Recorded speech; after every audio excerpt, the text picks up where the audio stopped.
Hello,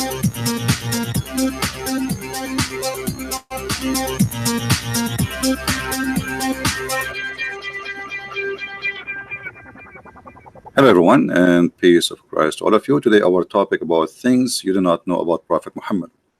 Now, there's a lot of things you do not know about Prophet Muhammad. Obviously, I mean, a lot of things, and all of them they are amazing. The more you read about Prophet Muhammad, the more you will go crazy. The Prophet was the most wise man. The Prophet was the most decent man. The Prophet was the most wonderful man. The Prophet was the most beautiful husband. The Prophet was the best of mankind. The Prophet was the best prophet. The Prophet was the final prophet. The Prophet said, trust Allah, but tie your camel.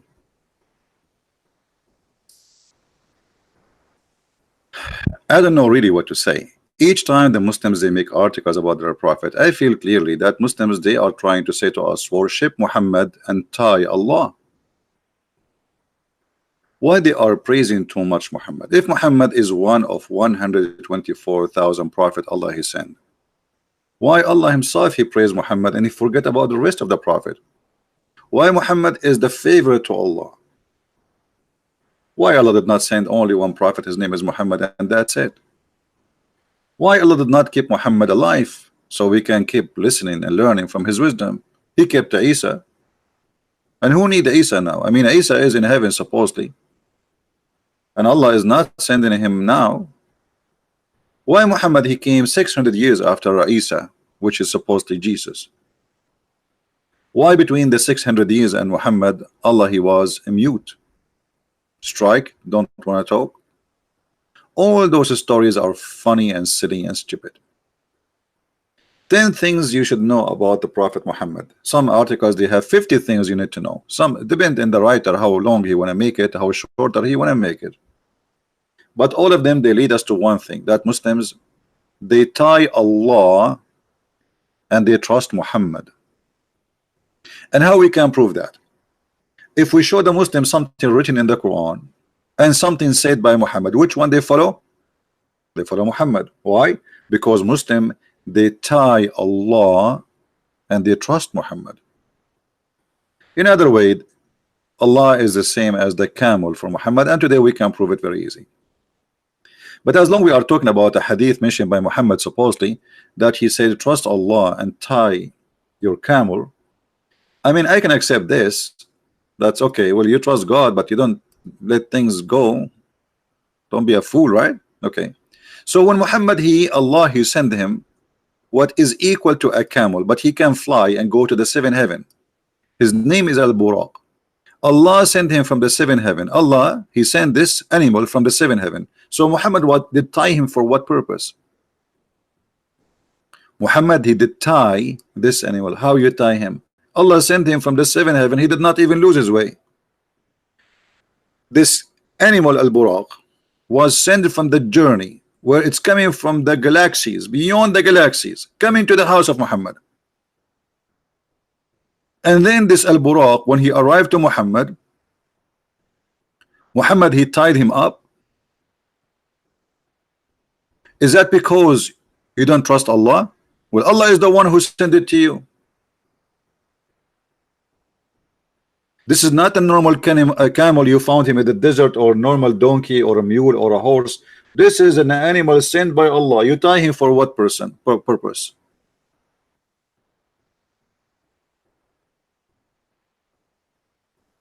Here you notice that Muhammad he do not know even how to fabricate a lie. He is so silly and so stupid to the point even his lie is not even good for kids. You know, we have God, he sent me an animal from God knows where, millions of billions of miles away, and then what? I tie that animal in the wall, and that as long this animal is so powerful to the point he can go out of the zone of the earth. Remember, you see, imagine you tie a spaceship to a nail in the wall. Are you guys getting my point? Imagine we have a spaceship and we decided to tie the spaceship to the wall by a nail. I mean, who is the stupid who can believe that a little nail in the wall can stop this spaceship from flying? So how Muhammad he was able to control this powerful animal? Because you see, remember, in order to go out of the zone of the earth, you have to have, even if it's like a normal creature as an animal, like maybe have a blood, etc. We don't know this is what Muhammad described him, but that animal have to have an extreme power to go out of the zone of the earth. Otherwise he cannot get out. It's not only a power of a normal muscle, muscles, it have to be something really powerful. So then we tie him with a nail in the wall, and that nail supposedly will stop this amazing creature who can fly the galaxies, who can leave the earth. He can get inside the earth, inside the zone of the earth, which the atmosphere, without burning. How powerful this animal is. Yet Muhammad is tying his animal with a nail in the wall. Some stories they say that Jibril, he put his finger in the wall, he made a hole in it, and he tied him with it. Imagine we tie this with a wall. Who is the fool who will believe in such a story?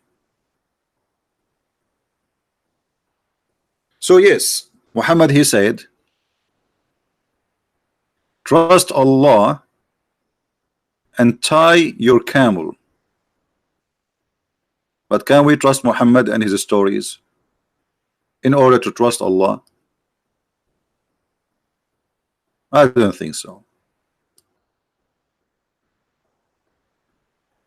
The articles the Muslims always they make for us, it's not even good for somebody is the first grade school. Somebody is 7 years old, 8 years old, even 10 years old.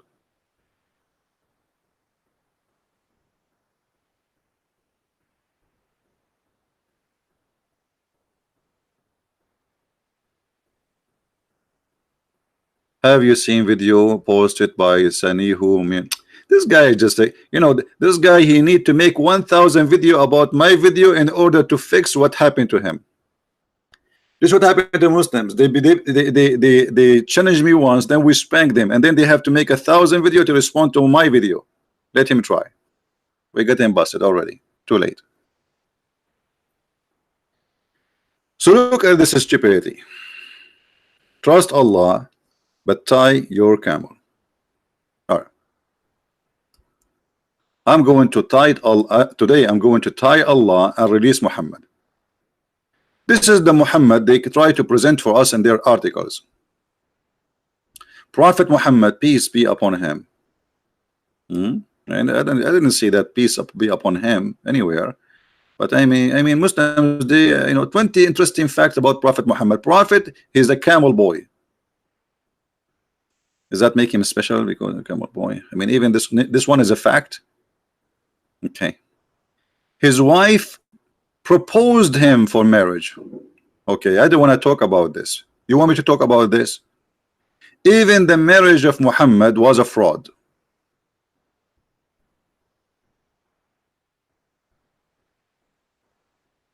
Even the marriage of Muhammad was a fraud.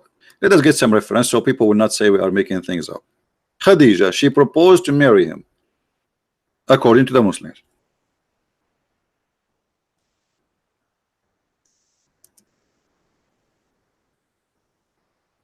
What people do not know,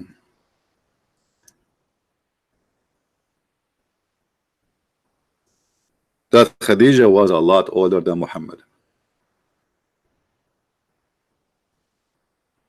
And Muhammad was from a bad family with bad reputation. So in order for Khadija, the old woman who was trying to get a younger man, a lot younger, she could not convince her family to accept this man who she want to marry. And why she want to marry? He is young, working for her. He was subdued. She ordered him. He do everything. Perfect toy. And here we need to ask ourselves a question. When Khadija, she proposed to Muhammad, what happened next? Let us see the story, and I want you to be the judge. How a person like this can be considered a prophet of God. And I will not show the story from a Christian resource. I will show it to you from Islamic resource, as usual.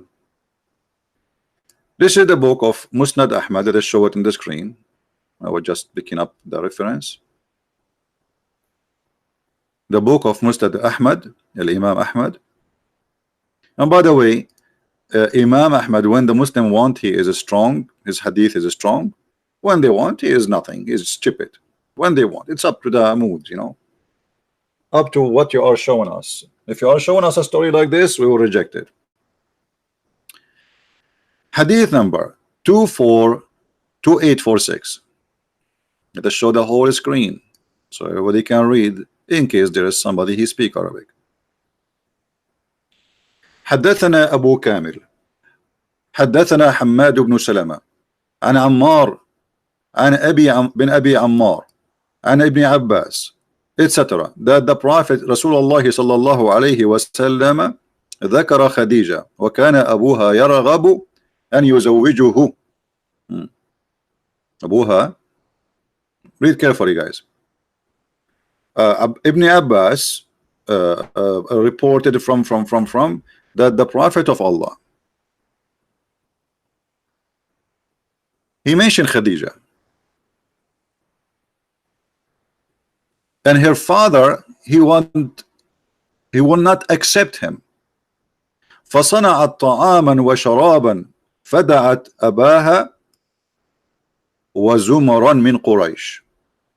So she made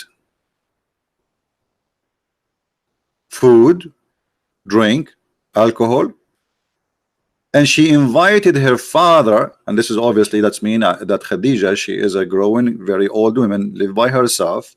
She do not need her daddy to live with him, but still this is a tradition that the family should accept. So she made food, drink, and she invited her father and people from Quraysh. They ate فطعموا وشربوا. They ate and they drank. حتى ثملوا, until they got so drunk. فقالت خديجة لأبيها إن محمد بن عبد الله يخطبني فزوجني إلى إياه فزوجها إياه.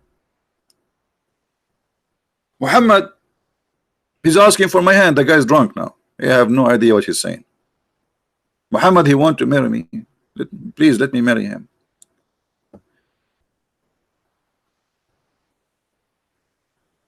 So she took off her clothes, and this is the tradition. Like if there is a wedding, you know, they dress the best of their clothes. So she changed his clothes, and she made him wear the most expensive clothes, which always wear only for special occasions, as all father do, like when there's a wedding. And when he woke up from his alcohol being drunk, he looked around and he says, why am I wearing this? فنظر وهو مخلق وعليه حلة. He found himself dressing very well, and he have the expensive clothes on him. So he said, what is this? What is that? And she said, Khadija, yesterday you married me to Muhammad. He said, I will marry you to this orphan. And obviously here, because he's a poor man, the son of Abi Talib, bad family. I swear by my life I will never do that. Khadija, she said, aren't you ashamed? Do you want people to laugh at you? Do you want us to tell the people that you were drunk yesterday? So she's blackmailing him, you know, she did the blackmail to her father. And this is one of many stories about Khadija and Muhammad. Different story says that the same, they prepared drink and etc., but the guy did not even agree for anything. He woke up in the morning. She told him, she lied to him. She said, well, you married me yesterday to Muhammad. The marriage of Muhammad is nothing but a fraud based on alcohol. What make Khadija and Muhammad became wife and husband? As you see, alcohol. Let us use Google translation, so Muslim will not say, oh, this is not the correct, you know. Google translation, whatever it is, we will accept it. Take your time and read it and see for yourself.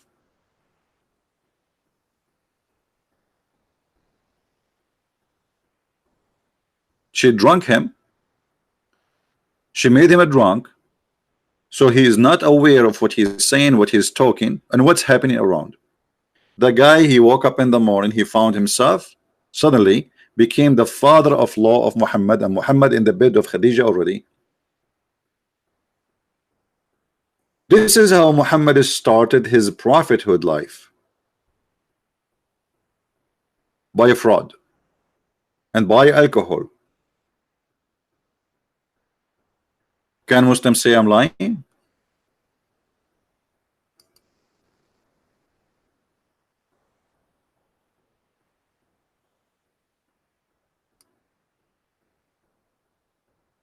Any Muslim?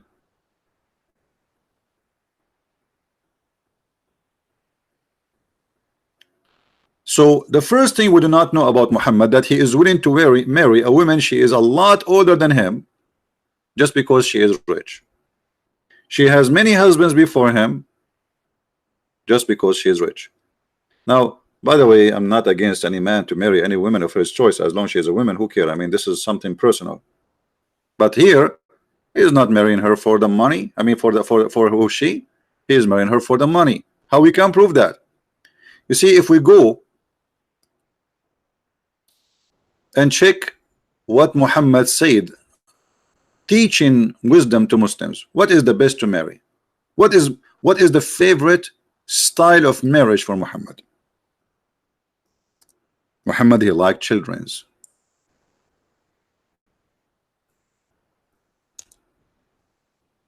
He like children's in the bed. He don't like women who they are old. He don't like women who they are widow. Who don't like women who they are not virgins. And the story is in front of us, and this is sahih. To the point, Muhammad not only he don't like it, he is advising his men to leave their women who they are widowed. And he was asking one of his men, his name is Jabir, why you don't go and find a virgin, a child? The man is married exactly to a woman like Khadija, but not like Khadija in the age. Let us say she is younger than him, but she is not rich. Muhammad, he did not like the idea. Muhammad, he don't advise him to do so. Muhammad asked him, did you marry? Huh? He said, yeah. He said, is she a virgin or a one previously married? I said, well, a woman previously married.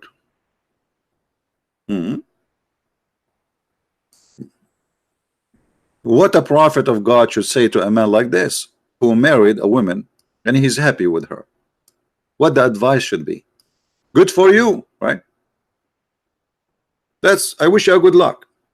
Muhammad, he don't concede with such a marriage. This is a very bad idea to get a woman she is previously married for Muhammad. So look what he said.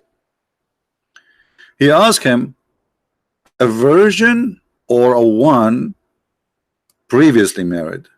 Here you will see how savage Muhammad is. Imagine I meet a friend and he said to me, I got married. So I said to him, is her vagina was used or never used? Because this is what it means. What is your business? You are asking about virginity.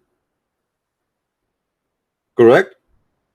This is what he's asking. He's asking about the status of her private part. What is the business of a prophet of God to ask such a question? The man is married. He is doing nothing wrong. This is his wife. And this is none of the business of anyone. What kind of a question this question is? What's his business? I said, Messenger of Allah, with one who was previously married. Muhammad here is unhappy. Whereupon he said, why? Why? Look, why, you idiot? Why you don't marry a young girl, huh? Why? And now Muhammad giving the real reason behind this wisdom, so that you could sport with her and she could sport with you. What the heck? So how Muhammad marry Khadija, the woman who is a lot older? She cannot sport with him. He cannot sport with her, and she is a widow, and she is not a virgin, and she is not young, which mean none of those requirements which Muhammad prefer for marriage exist in Khadija. Do you see it?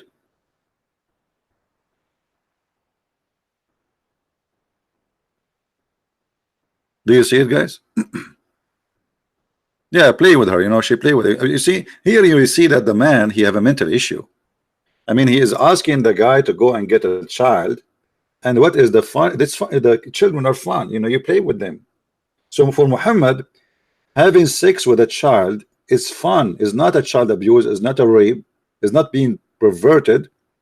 He has given you even the logic for it, like why you should do that, because simply you can play with her. So why Muhammad he marry Khadija? As long this is not, you know, when I advise my men to do this, that's mean this is what I like. I'm speaking from my desire, what I think is best. So Muhammad here proving to us that what he think best to marry is a child. They are fun, not a widow, not a previously married, not a divorce, not have to be virgin and young and so young. So the purpose is to play with her.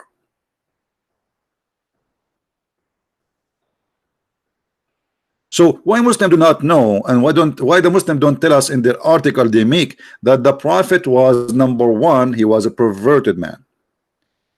Number two, he's deceiving, because by saying to the man to do this, he is deceiving and he is destroying his family. The man, if he listen now, he will not like this woman no more. He will go home and says, get lost. I'm going to find a child. She is 6 years old like the Prophet. So what the Muslim they say to us about the Prophet is far away from the ugliness of this guy. They worship him, so they praise him and they say things which is far away from the truth. And the first thing he will notice about Muhammad, that not only he is not wise, not only he is perverted, not only he is evil, because this is evil. When you go between a man and his wife, his marriage, trying to destroy it, you are being evil. A man is happily married with his women, and this is why actually he is rushing to go back home. Why you are involved, and what's your business? For he is acting as the devil. This is the devil whispering to you, says, why you stay with this woman? Go and get someone, she is young, she is a child. And then Muhammad, he got the answer from this guy who was showing Muhammad that you are being stupid now. The guy, he said to him, well, you know what, my brother, he died fighting for you, and he left me 9 children, and I cannot marry another child to be my wife. I need a woman to take care of them. Do you see the story? The man, he gave him the reason why he did marry a woman, not a child. He said, my brother, he died as a martyr in Uhud, which means he was fighting for Muhammad, and left 9 or 7 daughters behind him. Therefore, did not approve the idea I should bring a girl like them. A girl like them. Muhammad is asking him to marry a child, an orphan, like the orphans. He have 9 children in his house and he needs someone to take care of them, so he marry a woman. So Muhammad, he said to him, or the guy, he said to him, but I preferred to bring a woman. Obviously here we see that this is a woman. Muhammad is asking him to marry a child. So we cannot marry just a girl. We need a woman to take care of those girls who they are little children's. I cannot just get another girl in the top of the 9 I have who they are children's. I need a woman to take care of them. What more proof we want from Islamic books, or we need to prove that Muhammad is an evil person? And then Muhammad, he did not concede. He keep talking. Look,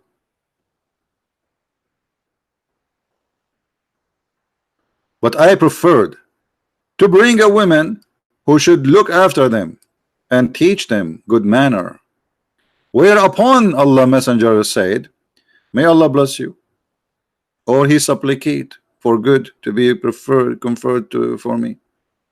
The man, he want a woman to teach him good manner. Muhammad, he want a child to play with the man.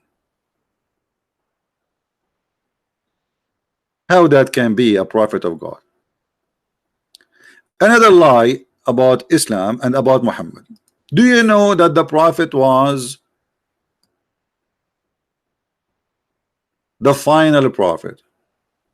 First of all, shouldn't you have to prove to us that he was a prophet anyway, to be the final prophet? He is the final prophet. Okay, Muhammad prophesy. Muhammad, he prophesy how the baby is made.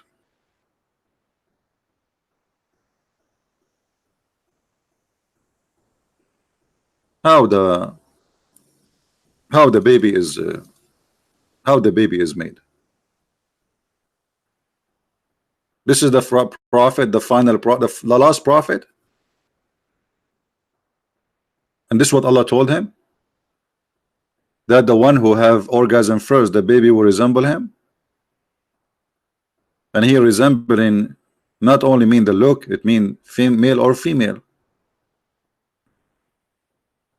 Is that the prophet, the final prophet you are talking about?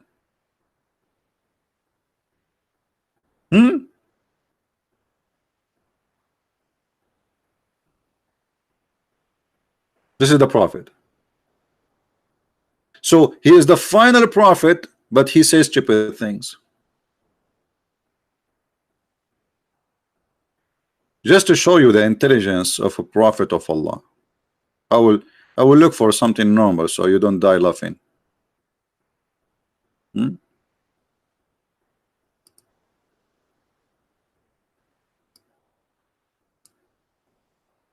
He heard Ibn Umar narrated that the prophet said, we are an illiterate ummah. Ummah mean nation. This is how funny the Muslim translation. We do not use computation, and the math is like this and this and this. We don't calculate. We do not know how to calculate. And for us, the math is like I use fingers. They use fingers to calculate the math. This is the math too. This is etc. So Allah, he chose an idiot of the village between the other idiot, so he can teach the mankind how to be idiots. I mean, obviously this is a perfect choice.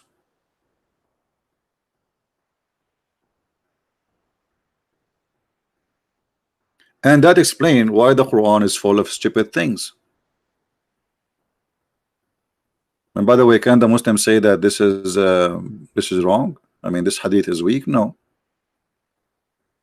And that explains all the funny, stupid stories Muhammad he come with, which obviously does not come from someone have a little education. He must be ready. Even the Pink Panther will not do that.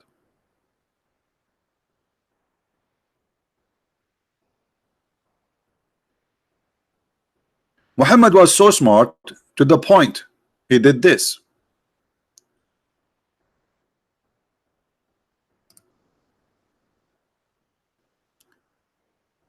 Let us see.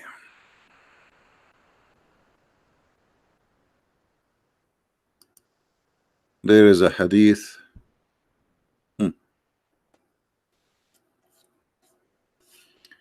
I was with the Messenger of Allah while Maymuna was with him. Those are the wives of the Prophet. Then Ibn Kulthum, or Maktoum, sorry, came. Ibn Maktoum is a blind man. He is a blind man.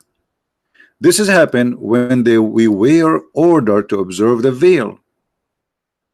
The Prophet said, observe the veil. Observe the veil from him.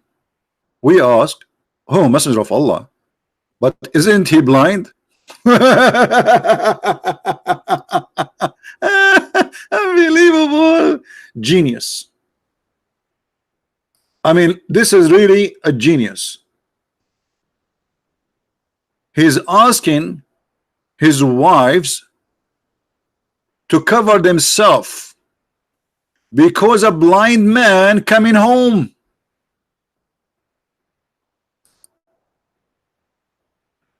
If I am the Prophet, I would do the same. So the wives, they got the Prophet busted, and they said to him, what? Isn't he? Is he not blind? He cannot neither see us nor recognize us. Look what the Prophet said. Now the Prophet, he got busted. He looked like a fool, but he will not concede with this. So he have to give an argument, you know, to show them I'm not stupid. He said, are you both blind too? What? Do you not see him? What? Muslim women are not allowed to see anyone based on this. Muslim women are not allowed to say a human being he is a male, even if he is a blind, based on this.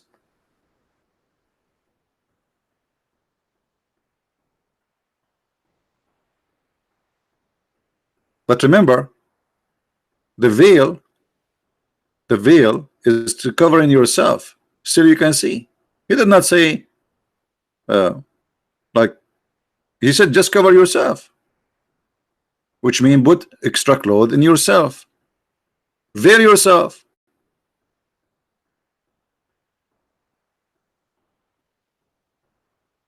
But that will not stop them from seeing him anyway. You just order them to veil themselves, still they can see him. And the man is not coming like he's naked. Can a Muslim woman see a man walking in the street? Any Muslim have an answer for this? Who is a Muslim would like to answer us? Can a man be seen by a woman in the street?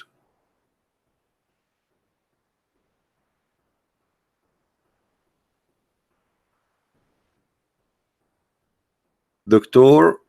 Zain Khairallah Yurid al-Hiwar. Okay, well, if he want to call me, he can call me, no problem. Let me open my Skype.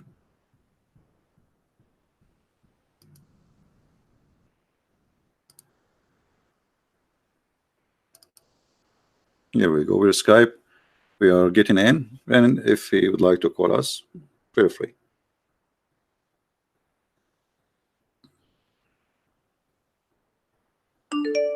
Here we go.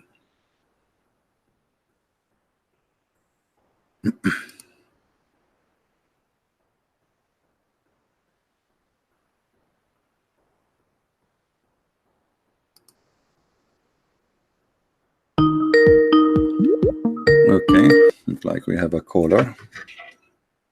Hello? Hello? Hello? Yes. Please, I have a question. I'm not that guy for you waiting.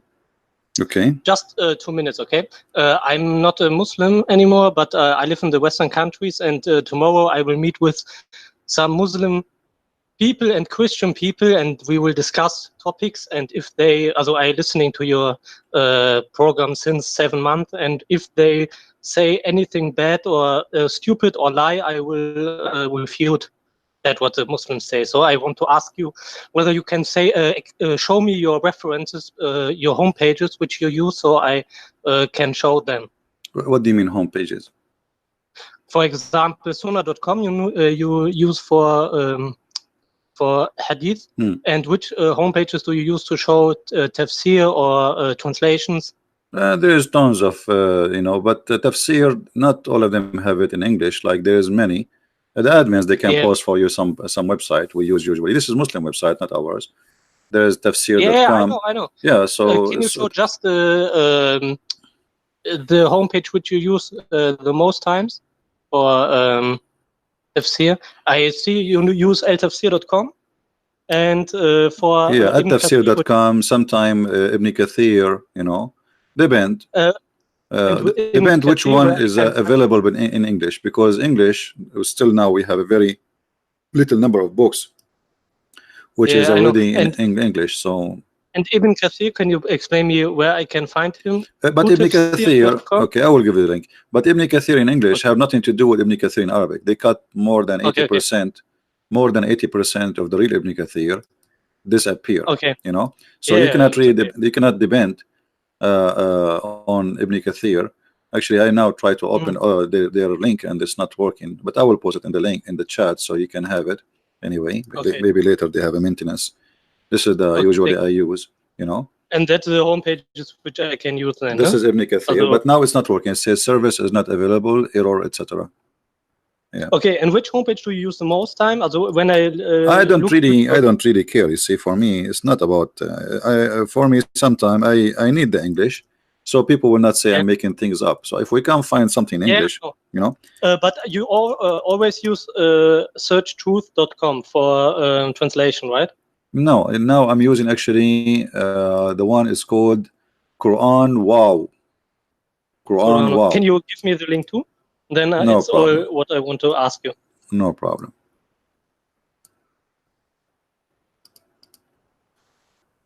Here we go.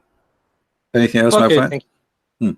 No. All right. Thank you very much. Okay, then I don't want to disturb anymore. Okay, thank you. Bye. All right. Do we have any Muslim want to say something? Where is the Muslim doctor? He want to call me, he said. Where is the Muslim doctor? He would like to call me.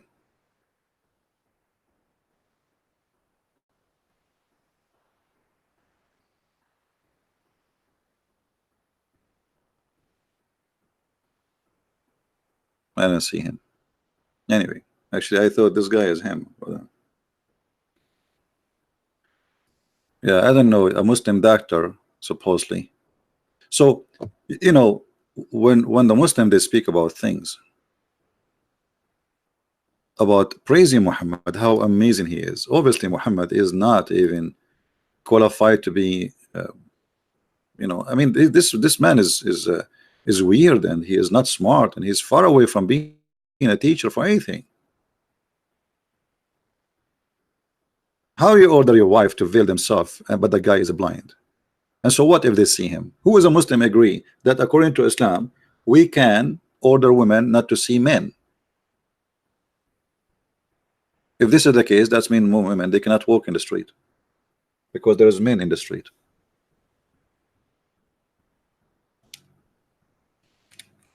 How in the world we can accept such a thing to be coming from God? So why God he gave her eyes? Just to see inside her house? Should we jail our women inside the house? Actually, this is what Muslims do in many countries.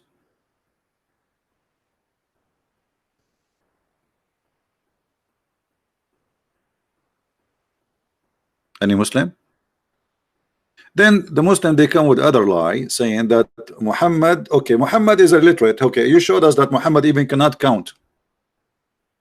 Okay, Muhammad even he used his finger to count, months. He don't even know how to count, maybe to 3 to 4. All right. So how you explain to us how the Arab, they were amazed with the Quran? The Arab were amazed in the Quran. Where? This is what the Arab said about the Quran.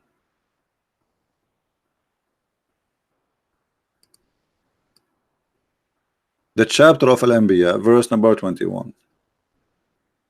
Each time Muhammad he come to them to speak about their Quran, his ideas of God, the revelation which he received from Allah, what they say to him?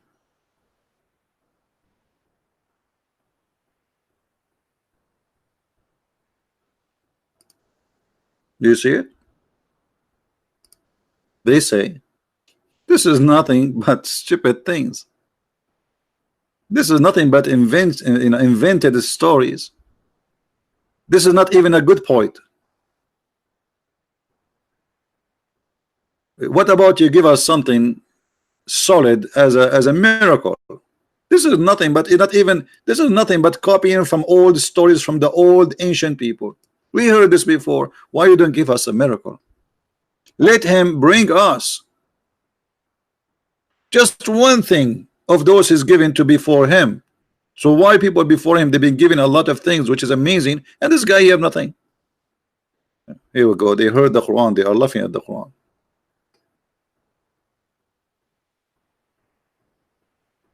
And then Muhammad he started threatening. Not a township believed in those which we destroyed before them. What does this have to do with that? They are asking you, okay, we will believe in you, but stop saying stupid things and give us a miracle.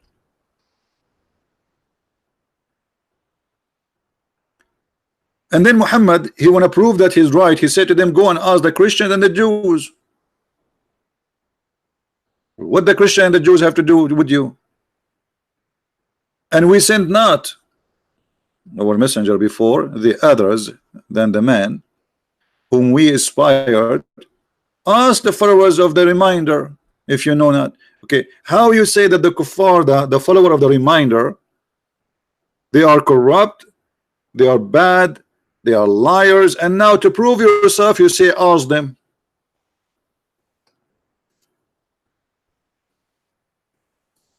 That alone is stupid.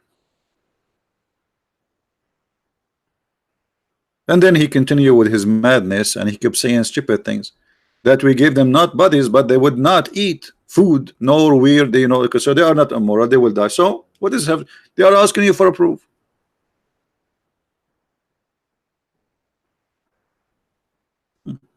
He start threatening, God will do this to you, and God will do this to you. Oh, what they are asking you? Give us a proof. And then because he mixed things up, suddenly he speak about himself having a partner, a woman, to have sex with her. If we had wished to find a pastime, in Arabic is the word lahu. Lahu is a female for sex, for fun. We could have found it with ourselves, not our presence. Okay, what does this have to do with the topic? We created not the heaven and the earth to play. No, you did. Isn't the Quran says, we created not a human being and genie except to worship me. It's just for your fun. So if you read those verses, you will see that this verse have nothing to do with this verse, have nothing to do with this verse, have nothing to do with this verse.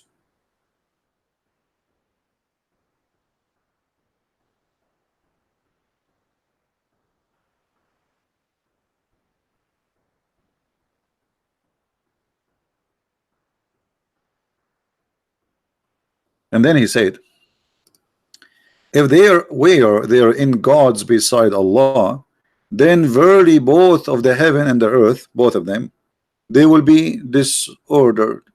Well, isn't it that heaven is screwed? If this is your logic, didn't you kick Adam from the heaven?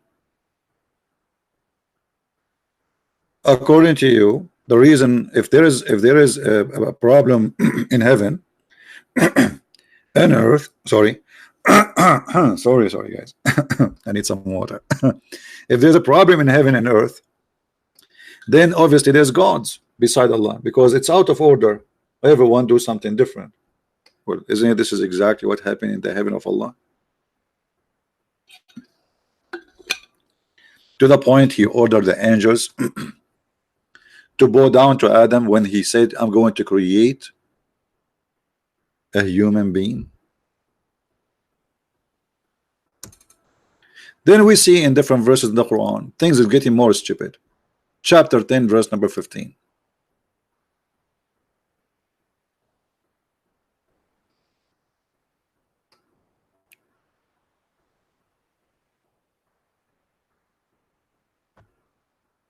If you read the story here, you will see that how Muhammad is confused and how much he is collecting stories from people before him.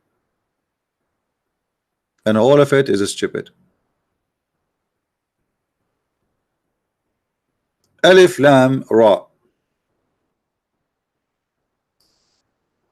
Muslims here translation saying those are verses of the wise scripture. What does that mean? By the way, this is not in the Quran. This is in the Quran. Alif Lam Ra. Muslims do not know what is that. Everyone he guess. Why? Because Muhammad was copying from a book written by Waraq ibn Nawfal, who was translating, making a headline from the Aramaic people. And then you will find that each time Muhammad he speak to people, they say this is not but sorcery. This guy is obviously he's possessed. This is what the Arabs see or saw on the Quran. And then Muhammad he proved to them that his God is a true God. He says Allah he created the earth in 6 days. And then he established himself upon the throne.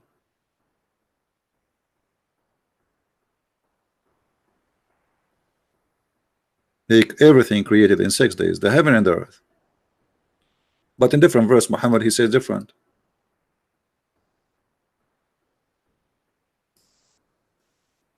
Proving to us that Muhammad is not only non-consistent in his statement, he is stupid.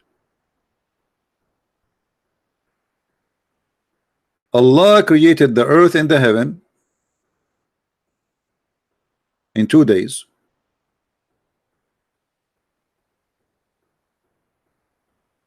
Plus 4 plus 2. 2 days for the earth.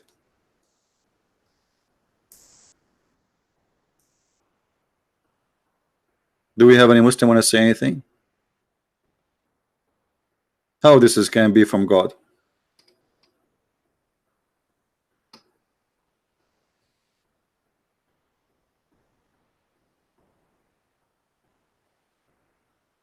How this can be from God?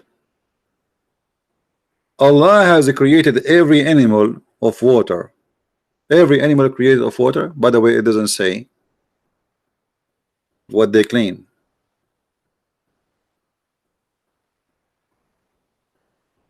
وجعلنا من الماء كل شيء حي. كل شيء حي. Let's see other verse.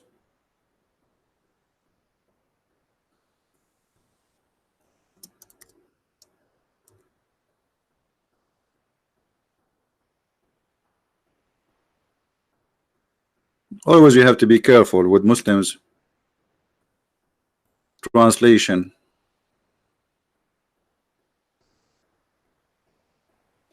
Don't they see who disbelieve?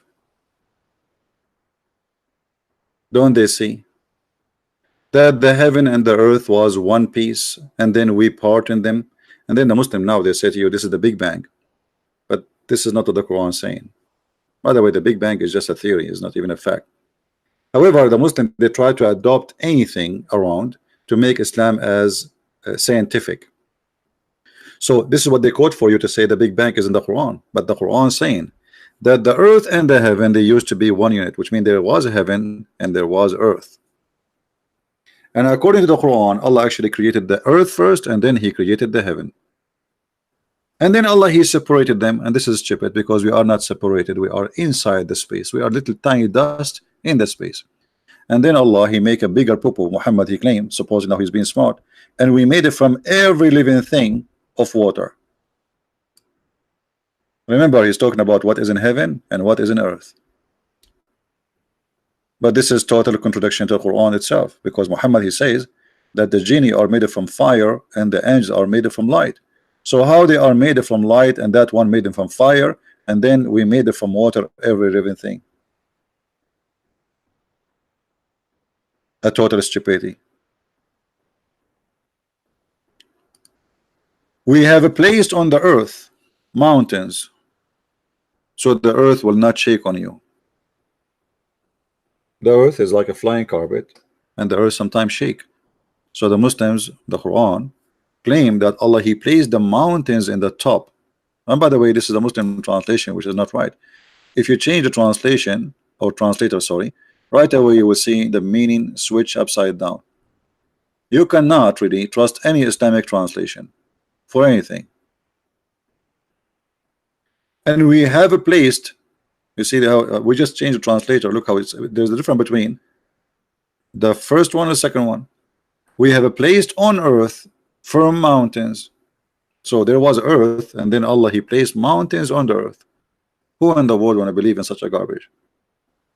That's mean mountains was created, and after it's created, Allah, He placed it on the earth. And why? So the earth will not shake on you. The Muslim will say to you, oh, scientists, they found that mountains, they help to balance the earth. This is not about balance. The mountains actually happened by a natural movement of the ground. The pressure of the ground is where the mountains created, which means it's not placed in the top of the ground. It is from the ground, from deep inside the ground. This is why if you look at the mountains, you will see layers of colors. Each color present a color under the ground. So those all was down in the ground, and then the ground is pushing this sand and rocks and etc., and then they appear in the top, revealing what was under the ground one day. And this is why mountains like Himalaya, as an example, they grow, they don't shrink. It's not like a mountain created and placed there. This mountain is growing by size, by height, because the ground, the earth, push more, release, to release the pressure.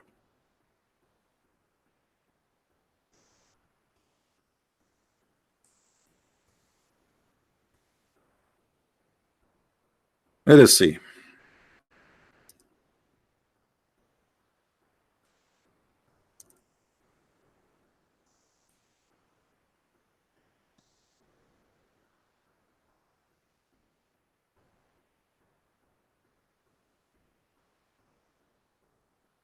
Just to look for a picture so we can show you a little bit about the mountains. I'm sure more of you, I mean, all of you, you know what I'm talking about, but it doesn't hurt.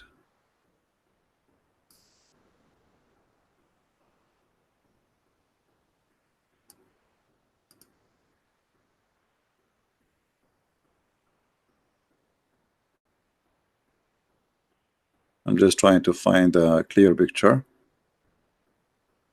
so we can use as an example.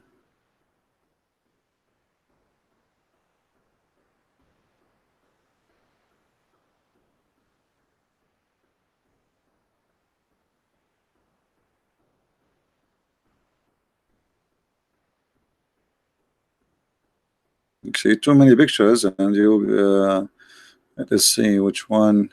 I want to see like the one is close up to the rocks, so we can show what we are talking about.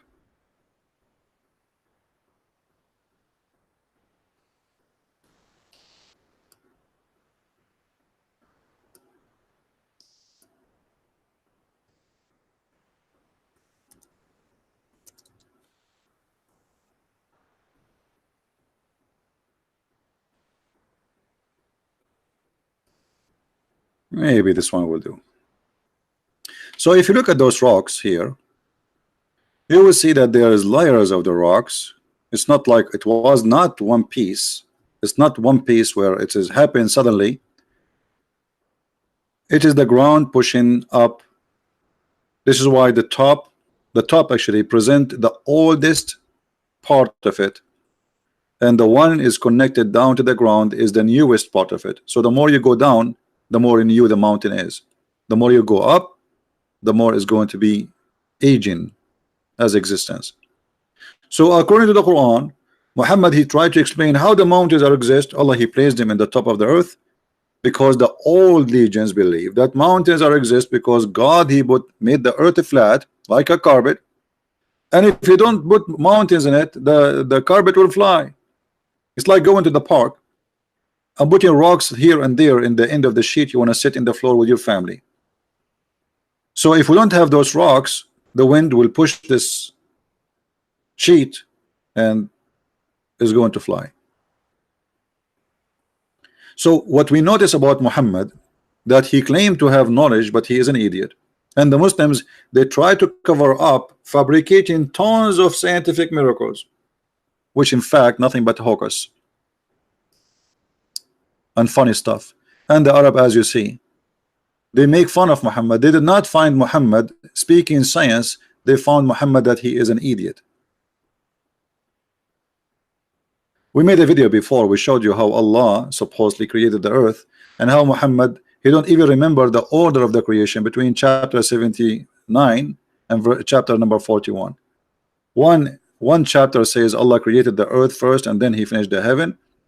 One, it says he created the mountain first and then the grass, and then after that the sky, he makes stars. And the other one says Allah, he finished the sky, he finished the stars, and then he created the mountains, and then he created the grass, and then the tree, which mean in total different order.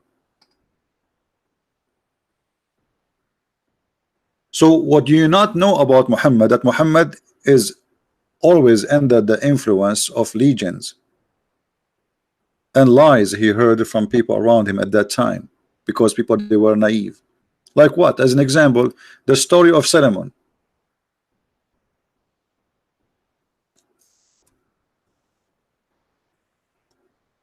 Solomon, he was going in the valley of the ants. Valley of the ants. Who in the world will believe in such a thing? There's a valley, it's called the Valley of the Ant. Okay, and where this story coming from? We search, we find that this exists in the legend of the Jews.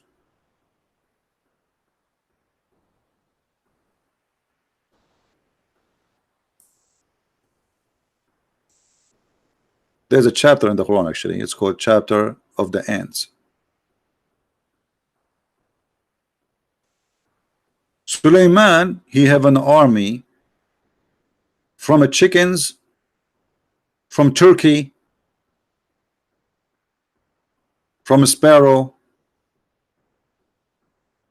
from a human, from genie. He have a three kind of army: human, genie, and birds. Do you need really to be genius to find out that Muhammad, obviously he's a liar, and he adopted the stories of the fairy tale and he make it as God saying to him? Allah, he taught Suleiman the language of the birds. Okay, why Allah taught Suleiman the language of the birds? Because he have an army of birds. Hello? How the guy will give commands to the birds? How you have like a 1 million chicken and you want to order them to attack a Christian prince? What you will say to them? You have to say like bok, bok, bok, bok, bok, bok, bok, bok. So he have to speak to them. And then we find that later Suleiman, he understand the language of the ants, but yet Allah, he taught him the language of the birds.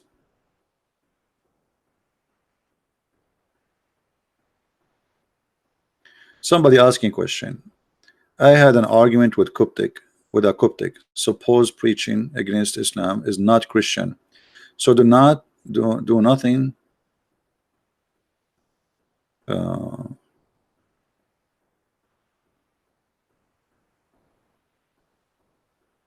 I need to ask David Wood how he put the questions in the screen, because always I have to. Okay, let's see, guys, here just to answer this question, even though it's not the topic. I had an argument with a Coptic supposedly preaching against Islam is not a Christian.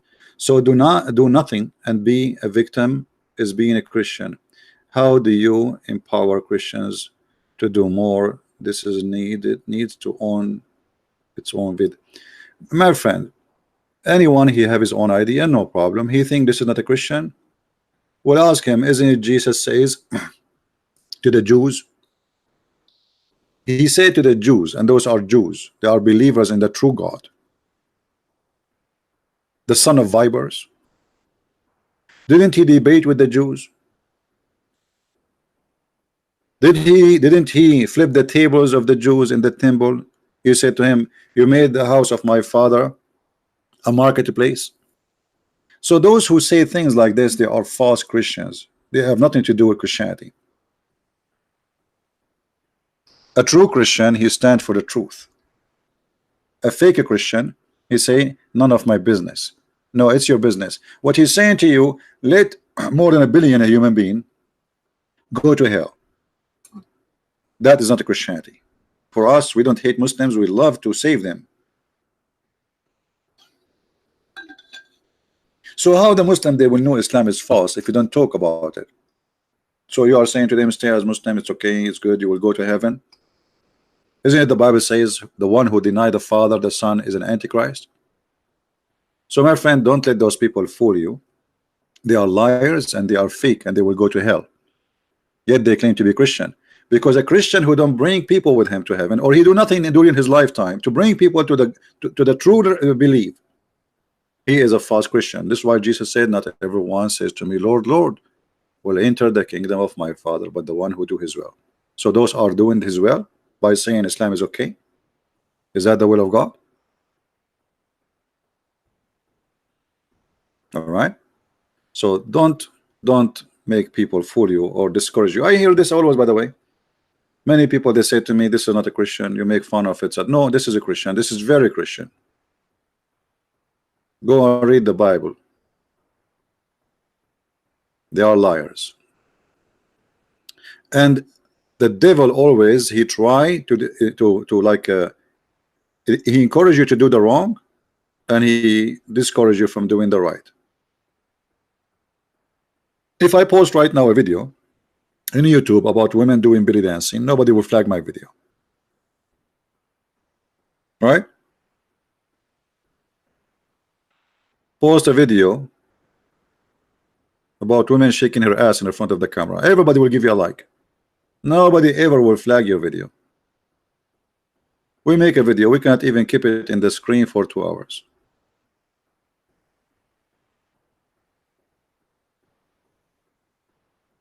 Because simply we see the truth. And this guy is no Coptic, he is no Christian. Now, let's go back to our topic. As you see here, the story in the Quran alone, in this chapter alone, proving Islam to be false. Who in the world would believe that this story happened to Sulaiman? Flying carpet. Flying carpet can fit for 600,000 chairs and all his kingship equipment in the top of it. Sulaiman, he reached the value of the ants. This is a wise prophet, he is teaching this. If Muhammad have little tiny wisdom, he will never accept to add this to his Quran. And here, remember, the Muslim, they say that this is not Muhammad talking, this is Allah, which means Allah himself is an idiot if Allah is exist. Who wanna believe in this garbage? Who is a Muslim here believe that Sulaiman, he went to the valley of the ants and then he heard an ant saying to the other ants, hide, otherwise Sulaiman will crush you? Who believe in this?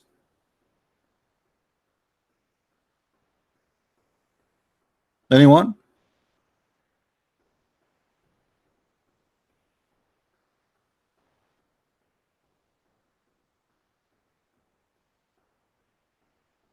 Who is a Muslim in the chat? He would like to say, I believe in this.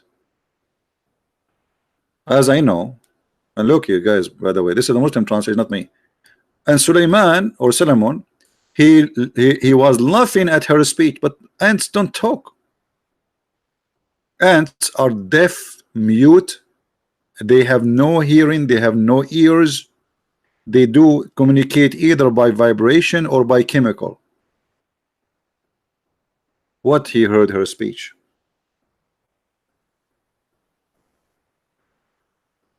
And what make it more hilarious, that there's a billion ant, only he heard one. And by the way, once a Muslim, he you know, I spoke to thousands and thousands of Muslims. He said to me, okay, Christian Prince, I have a question for you. I said, what?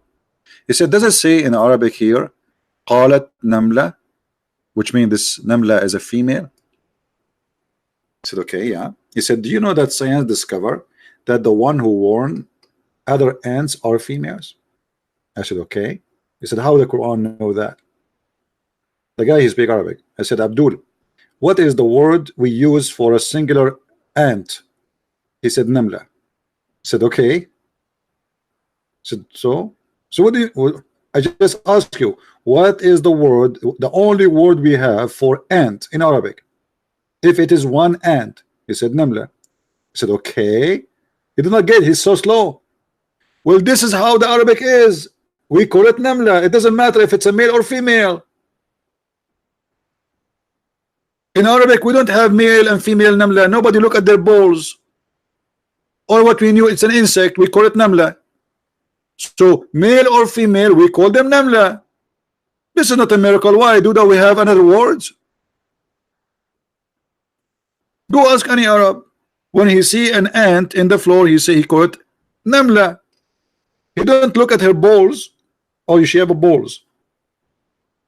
We call them Namla.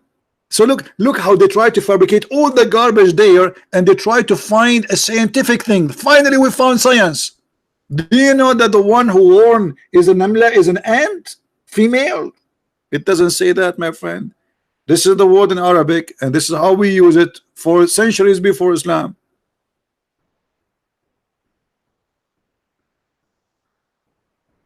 And then, what is driving me crazy, how this ant knew the name of Suleiman? Because guys, look at the speech of the ant. Did you notice the speech of the ant? The ant, she said, enter your dwelling lest Solomon. Okay, I got it. An ant is warning the other ant to hide. How she knew his name is Solomon? I will give you three options. Solomon, he have a tag in Arabic. It says, I am Solomon. How she knew? She's an ant. So the verse here have tons of mistakes, stupid mistakes. The valley of the ants, where is that? There's a valley, only ants there? Only ants live in this valley? The United States of ants. There's ants everywhere. The valley of the ants. And one of the ants, what about the rest? They did not say anything. There's only one ant out of the billion ant they speak. And maybe this is the only one is holding a microphone.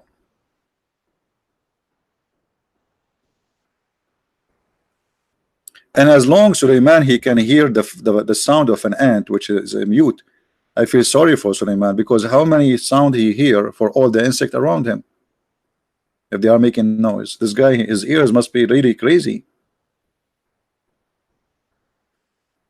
And then the story continue. Not only an ant talking, and not only he is laughing at her speech, which is very stupid. Then Suleiman, he checked his army of the birds, and he saw among the birds, and he said, how is that? How is that I don't see the hoopoe? Is he among the absent? The king who is checking his chickens and his birds. Have you ever heard of a king? Even Harry Potter did not come with this story.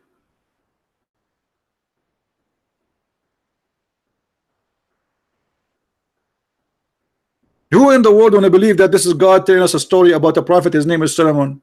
This is a story. You can go right now, search for in Google a book. It's called The Legend of the Jews. By the way, it's for free because it's more than 100-year-old. The Legend of the Jews. You will find the stories there. The fool Muhammad, he copied legends of the Jews. He says he claimed that Allah told him those stories. Remember, Muhammad, he lived between the Jews. And if I don't find an excuse from this bird, I'm going to make him barbecue. Have you ever heard of a king? He want to barbecue a bird if you don't give me an excuse. So now the bird, he come in front of the king. Hey, king, please don't barbecue me. I was looking for you for a woman. This is why the bird was absent. He was looking around, and now he found a woman who have no hair in her legs, which is very unique. We are Middle Eastern, we are very hairy. And then after he told him about her and where she is located, Suleiman, he ordered his flying carpet, and bingo. And this is God talking. And here you will see that Suleiman is discussing how we can get this woman. One of the genie, his name is Afrit. Afrit, by the way, he's a genie. Let me see if I can find you how Afrit look like for Muslims, how they imagine him. Give me a second. Let me.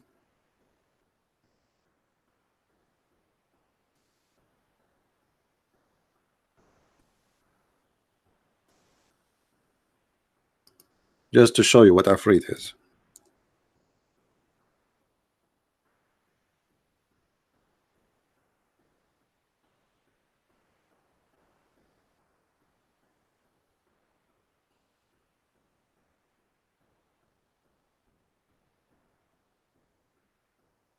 I'm trying to find the picture.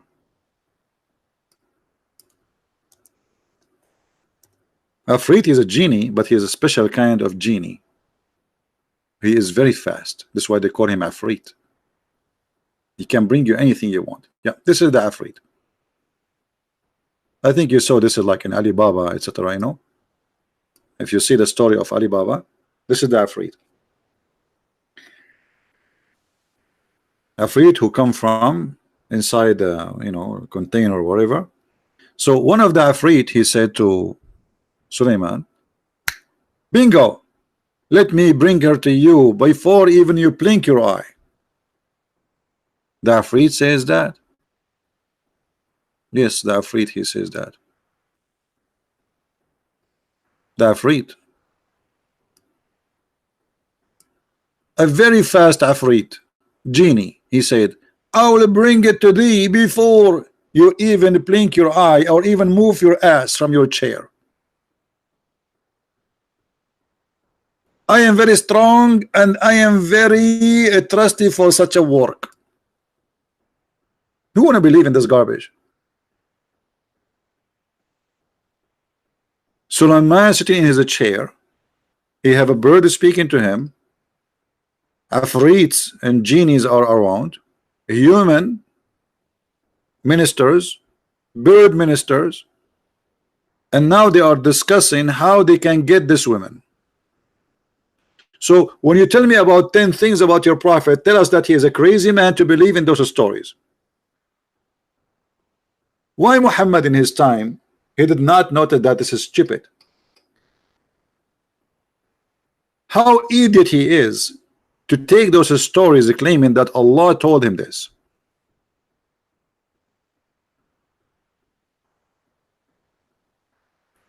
And by the way, here there is something mystery.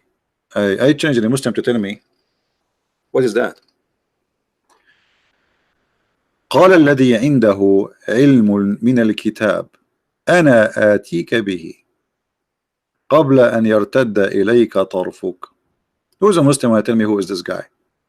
The one who have the knowledge of the book said, I bring him to you before you blink your eye. Who is that? Who is a Muslim? I tell us who is this.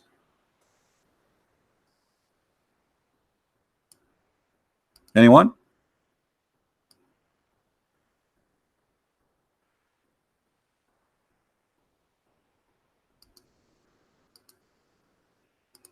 just to show you the madness of this cult. Who is this guy?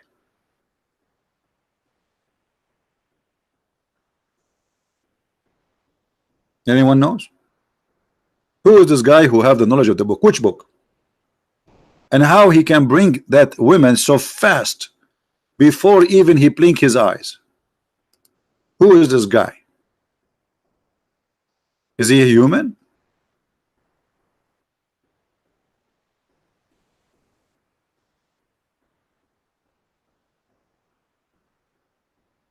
Hmm?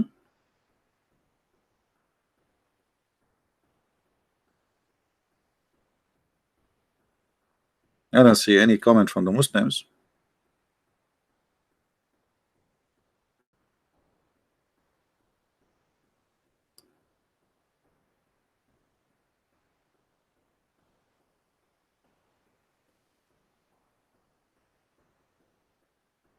What happened? Who is a Muslim knows who is this guy who have the knowledge of the book? I'm just giving you a chance, all of you, to see that Muslims, they have no idea what is written. And what is this? The guy, I mean, what kind of a book? He says the one who have knowledge of the book, he says that. Who is that? How we will know now who is this? Jibreel? No, not Jibreel. Anyone? If you read the Islamic interpretation, you will get dizzy. Everyone give you his own interpretation. The edge or the end of it, we arrive to a guy, he is a Jew. And his name is Asif bin Barkhiyah. Let's go and see Islamic in English interpretation. Hold on, let us see.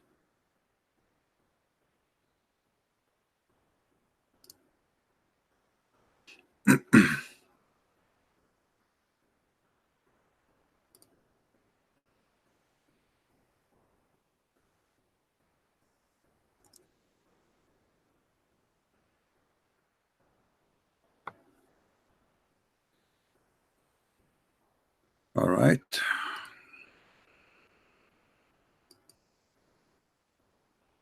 Again, this is the Islamic interpretation, not mine. I'm not the one saying what you will see in the screen. It is what they say. All right. This is the website of the Kingdom of Jordan. Finally, it's working today. So thank God. Usually nothing works in this website, the same as anything in Jordan. The one who had the knowledge of the revealed scripture, and this was one. This one was Asif bin Barkhaya. They are trying to make it like a Jewish name. Now, who is this Asif bin Barkhaya? Where the name is coming from?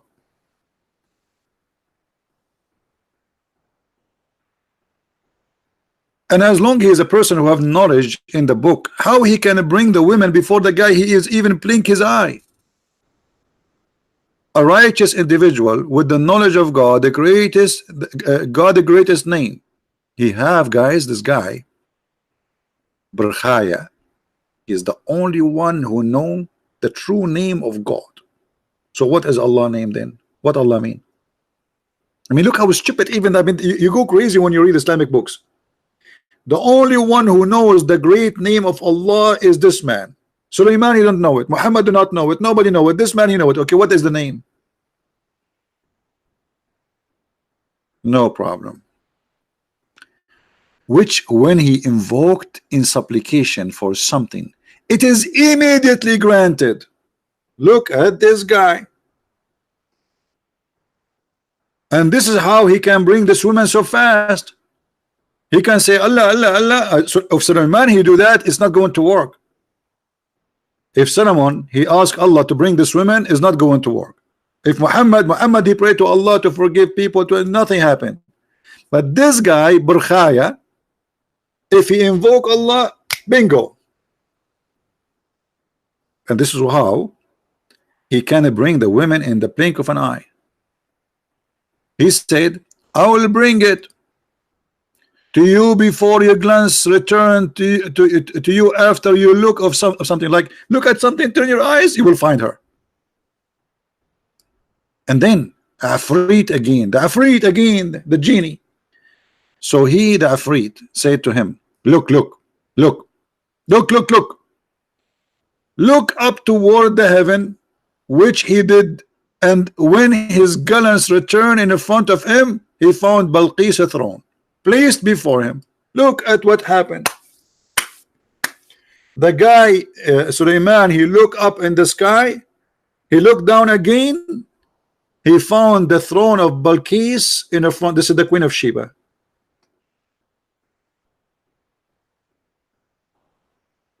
This is a story, and this is a Quran.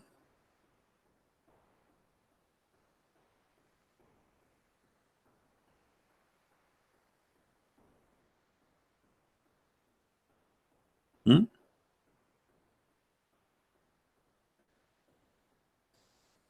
How Muhammad he accept those stories and put them in the Quran? So what we learn from Muhammad, yesterday we made a video about women, how Muhammad look at women.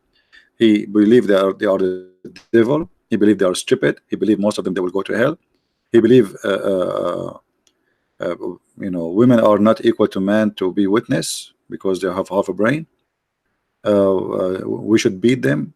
We should they are like property, etc. And today we learn that Muhammad obviously is an idiot to accept and adopt stories from people before him, and he rejoined those stories, making it as it is coming from his God. And by the way, that he exposed himself. Who in the world want to believe in this garbage? How I can believe in it?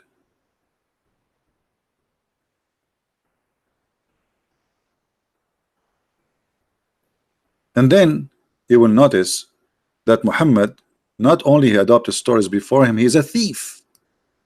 He claiming stories belong to him. As an example, the story of the 7 sleepers.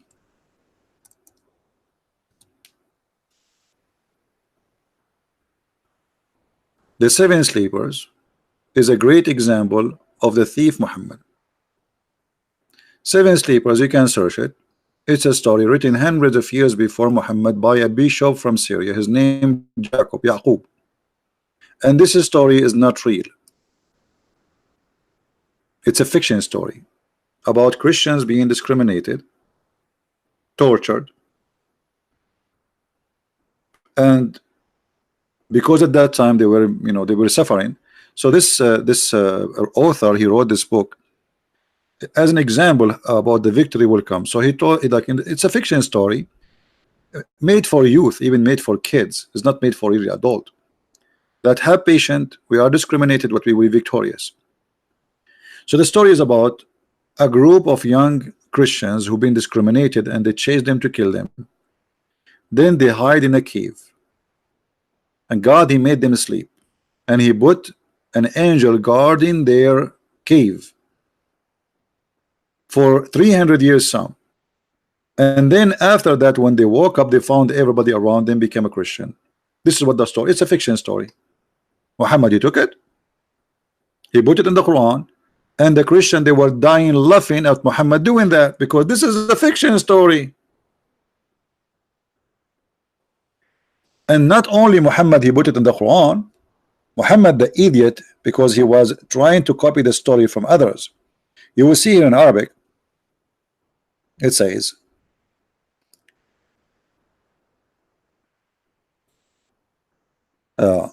that those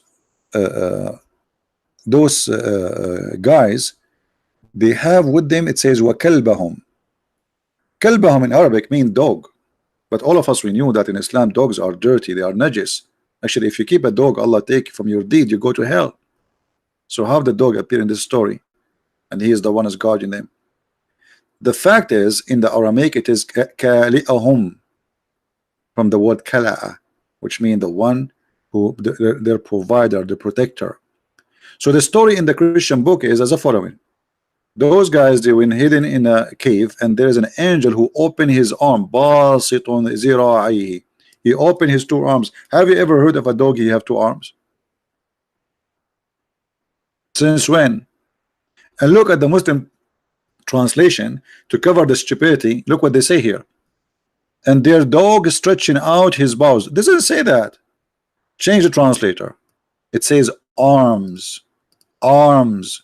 Since when dogs have two arms? I like that. Dogs have two arms.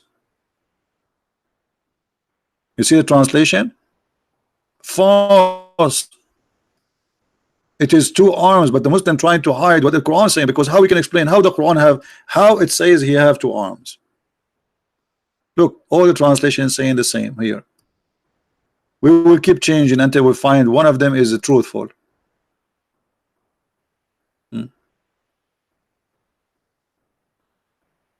See, all of them, they are lying. If we take the word zira'i in Arabic and we post it in Google translation, we will find right away that the word arms, the word zira'i is arm.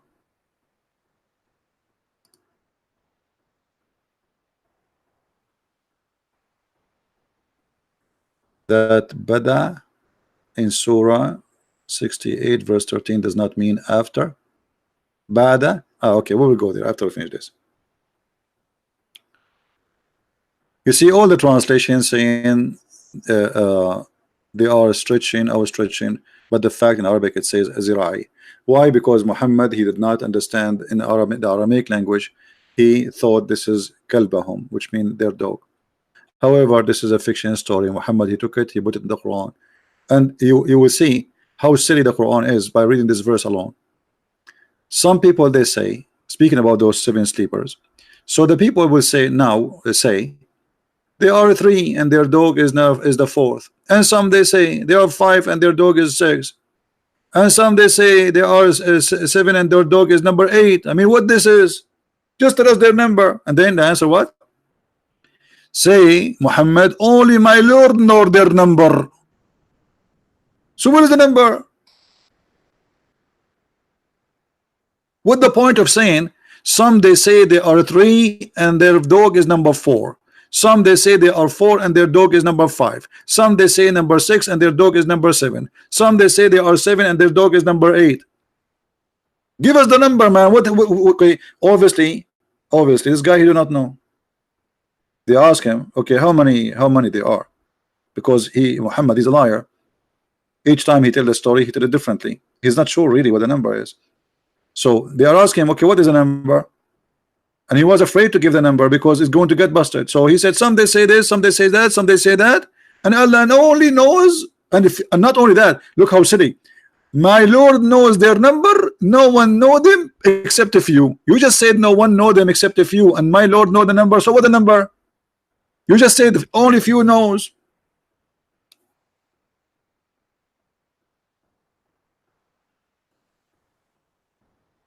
Do you see the stupidity? How this can be from God?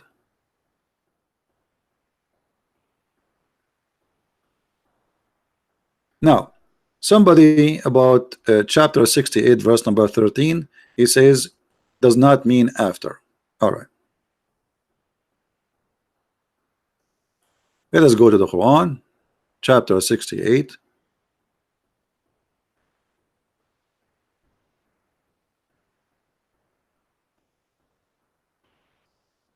All right, and then we go to verses 13. It says, so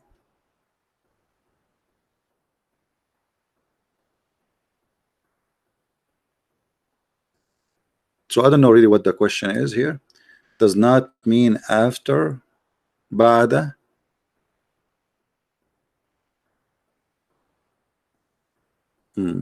So here he was the word ba'da does not mean.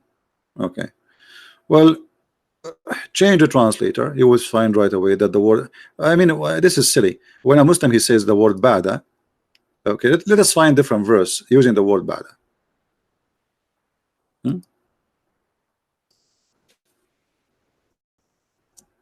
And you will find it's mean after that.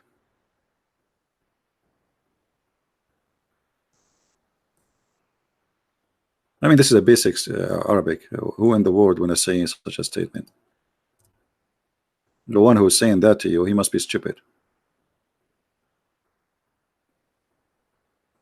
All right.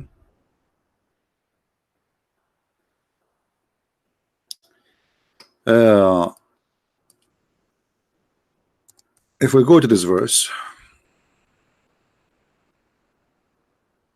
this is the word bada, and this is the translation.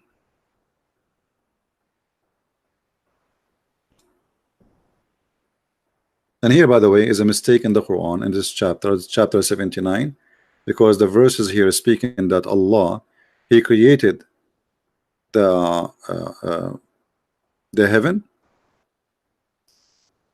and then He created the day and the night, which mean the sun, the stars, and then after that He start walking in the earth and He make it flat, and then after that He made the water and grass, and then after that He made the mountains.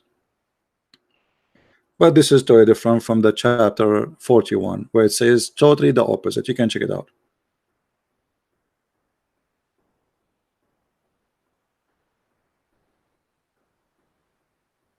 If the word bada does not have nothing to do with timing, so why we use it? Always the word bada is for something will happen after. As simple as that. Why we use it then?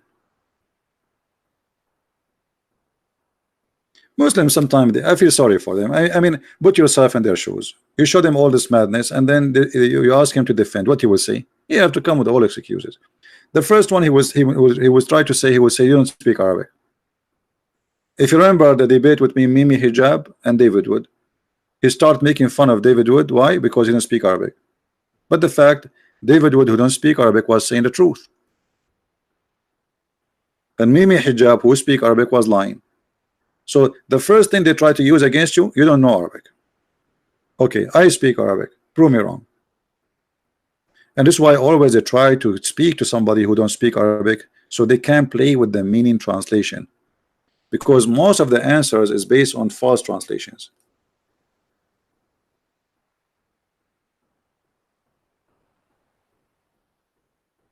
No, not 99%, 100%. Always bada is about after. That's what bada mean. Bada always come as after, doesn't come as something else. There's nothing else.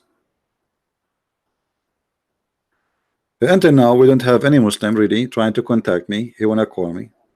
I don't see anyone.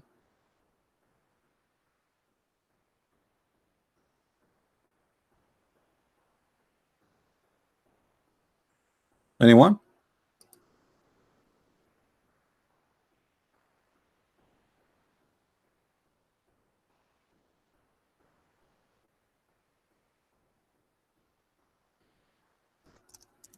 Who is a Muslim would like to call me? I'm not going to ask you any question.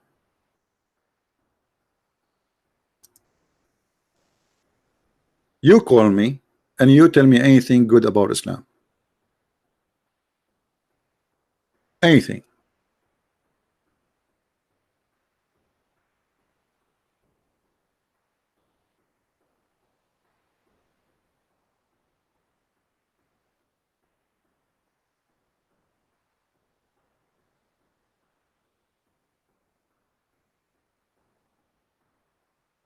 Anyone? So as you see, Islam is the Muslim, they try to very much to praise Muhammad, make him the most amazing, the wonderful, but Muhammad was not even normal person. I have to agree, he was not a normal person. He was a madman. There's no question about that. Even the Muslims, they admit that Muhammad was not normal in a negative way.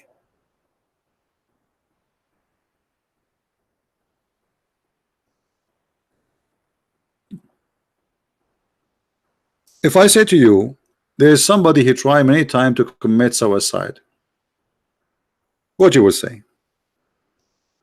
Is he normal? Is he stable?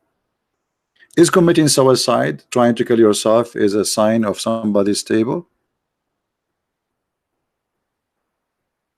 This is the Muslim books saying that the Prophet of Allah, he tried to throw himself from the top of the mountains many times. Do we really need to prove that Muhammad obviously have a mental illness? The story itself proving to us not only Muhammad is suffering from mental illness, but it's a continuous situation, and it's a kind of a silly. Each time, read carefully, the prophet becomes so sad, as we have heard, that he intended several times to throw himself from the top of the high mountains. Several times. Do you see the word several times?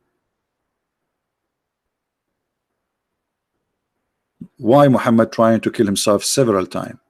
What he was trying to, why, what lead him into such a point? I mean, you are lucky, you are prophet of God, you are the final prophet. Allah, he gave you power of 40 men in bed. Even me, I don't have that. I have 39. So why a man like this, the best of the booty, as many women as you wish, fifth of every attack, and yet you want to commit suicide? I mean, what's wrong with you? Several times, and look what happened.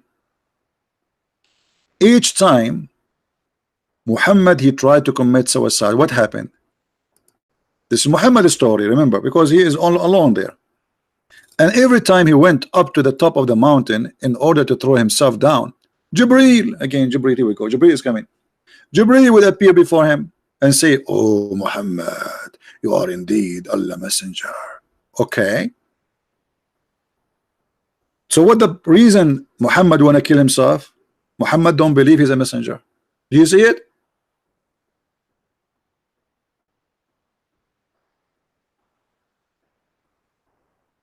Do you see it?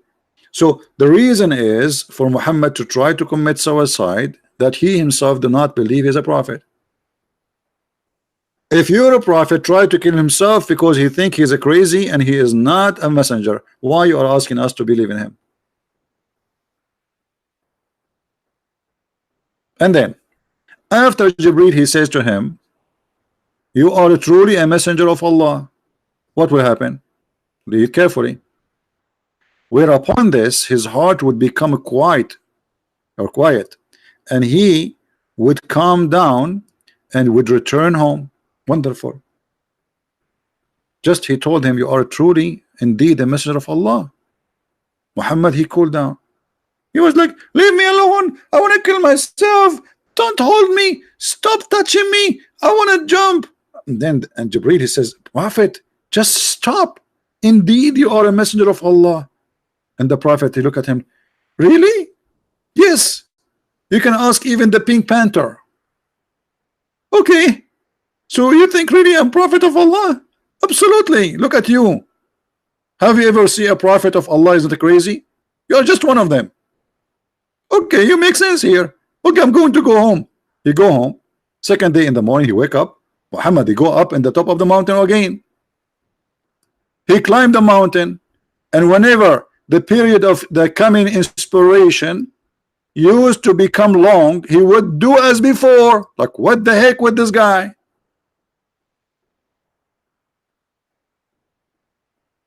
So he climbed the mountain. Okay, you guys, you missed my art, right? I know. Okay, so Muhammad is here. This is the mountain.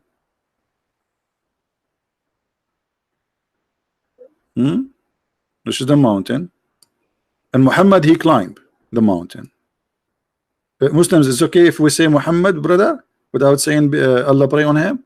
It's okay. I hope he will not do anything to me because I said Muhammad with his name without, like, I mean, SAWFM, short wave, long wave. So Muhammad, brother, he climbed the mountain. He's here now. Muhammad is here, brother. Muhammad is here. Muhammad is here. Muhammad is here. Muhammad is here. Here. I feel sorry for him. Here, he can't breathe no more. And now he is in the top of the mountain, and he want to throw himself. And then Jibreel appeared in front of him, and he hold him from his panty. Well, why Jibreel don't appear for him here before he go to the mountain in his home? The poor guy, he climbed the mountain all the way to the top of the mountain, and now you appear for him. What about you tell him before you go?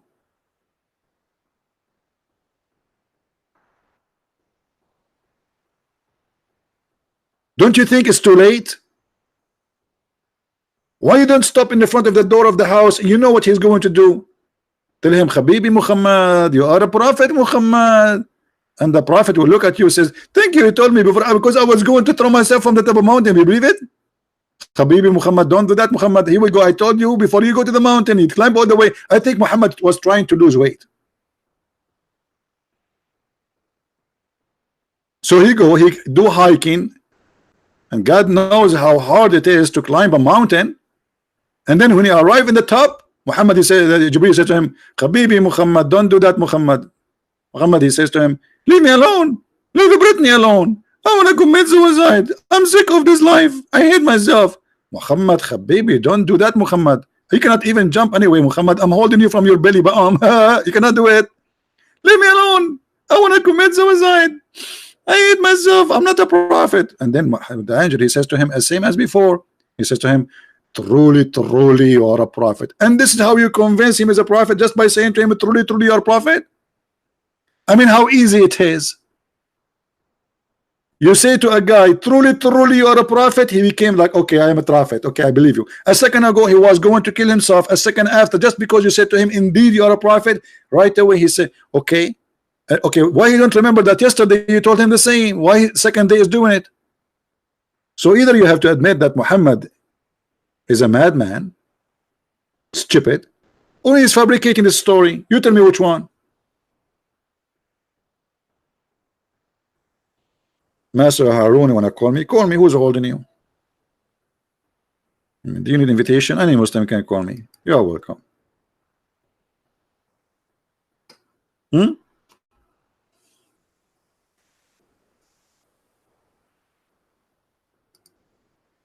Any Muhammadan?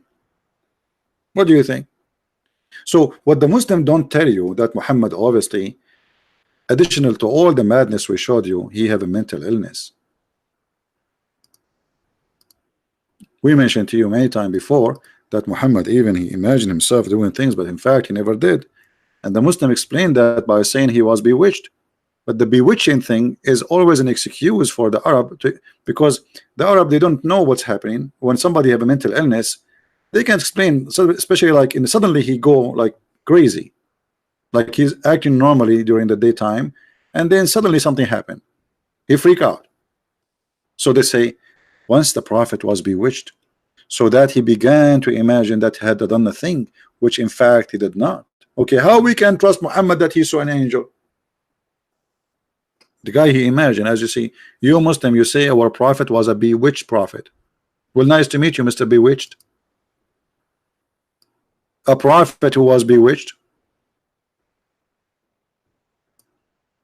Allah have time to protect Jesus, Isa, but he have no time to protect the bewitched prophet. Here we go. The prophet is under the control of the devil. This is what bewitched mean. Controlled by black magic. Muslim believe in black magic. Where was Allah at that time where Muhammad was bewitched?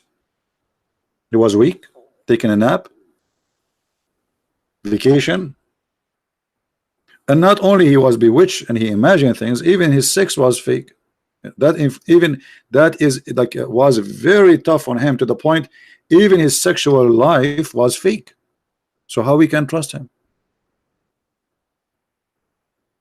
The prophet continued for such a period of time, imagining that he had slept, had boom with his wives, but in fact he did not. So what he was doing when he imagined he was having sex, what he was doing exactly?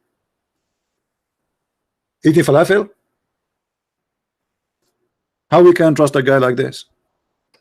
So even Islamic books, and until now we showed you nothing except Islamic books. Even Islamic books witness that Muhammad is mentally ill.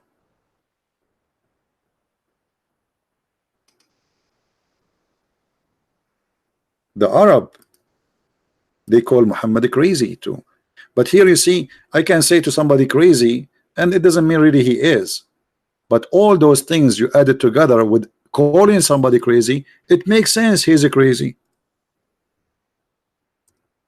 Yes, he is. All those verses saying Muhammad is a majnoon.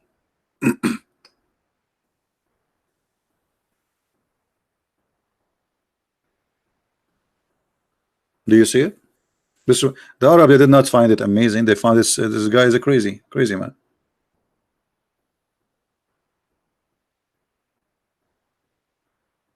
Hmm? Do you see it? All those verses. He is a majnoon. He is a madman.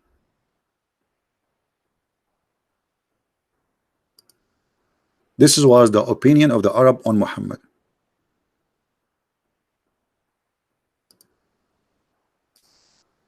All those verses.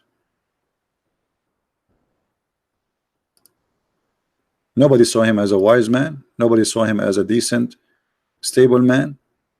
They saw him as a madman. And the Muslims agree. Muhammad was bewitched, according to them.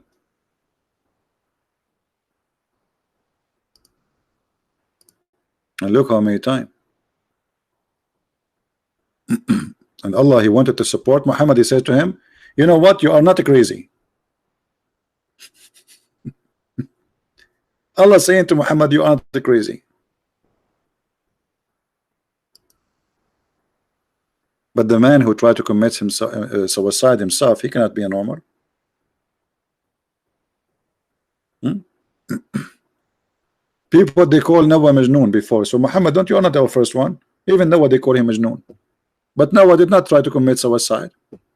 He did not say I was bewitched, imagine myself having sex. He did not say stupid things.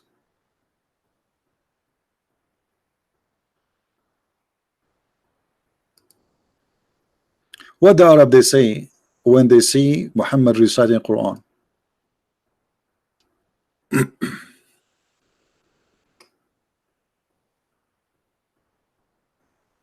Hmm. Anyone?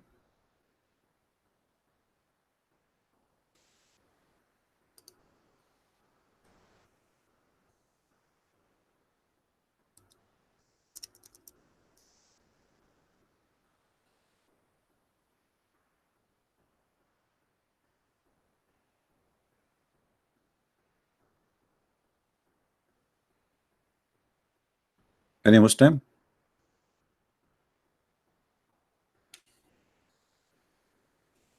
And by the way, the Quran is not a poet. It's a stupid book. It's not the Arabic is horrible. I can make 10 times better than the Quran. What 10 times? A million times better than the Quran. And don't say Jesus Akbar, my friend. This is an insult to Jesus. Akbar mean bigger. We don't worship idols, and Jesus is not an idol. Any Muslim?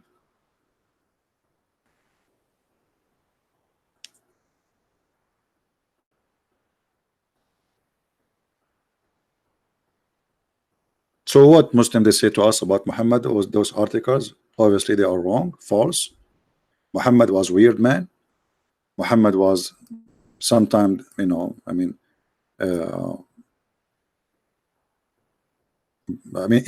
the word crazy doesn't fit with him. Disgusting, crazy. Even the Muslims accuse him that he stole an underwear. Have you ever heard of a prophet and his followers? They accuse their boss who took an underwear, and Allah he made a verse about the underwear.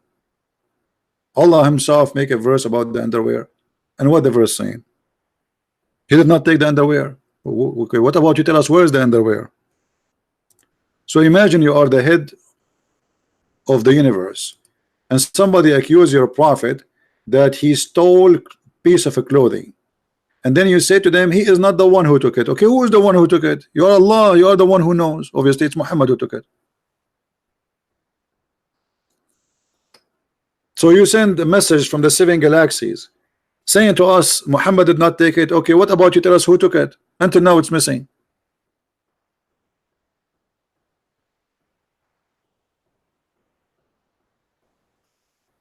Hmm?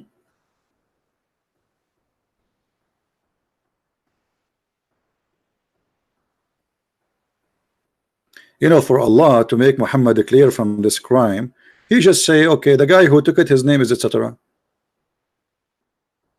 Isn't it Surah chapter 4 verse number 36? Not a good thing about Islam. My friend, any chapter, any verse in Islam is not a good thing about Islam. And this is why I'm saying to the Muslims, I challenge you to show me one good thing about Islam. Choose whatever you want. What good thing?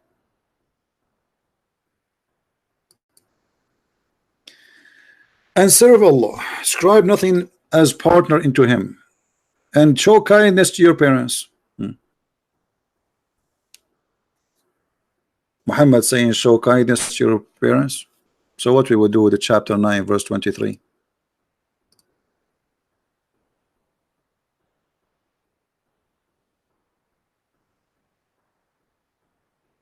Isn't this the same book?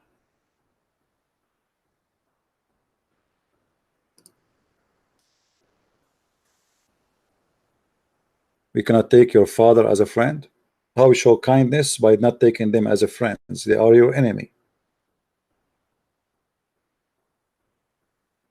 Is that how you show kindness? You cannot take them as a friends. Your parents, your mother, your father, and even your brothers from your blood, you cannot take them as friends. So when you see a verses in the Quran, you might say, okay, here look like sound Muhammad is a good guy. Look, he's teaching that you should be nice to your parents. Even they quote for you. Do you know that Muhammad, he says that heaven is under the feet of the mothers? Well, heaven under the feet of the mothers, but mothers, they will go to hell. So what the Muslim explained that to you, that mothers will go to hell, but you go to heaven if you are nice to them. How stupid is that? You know what I mean? Isn't it Muhammad, he says that most of women, they are going to go to hell?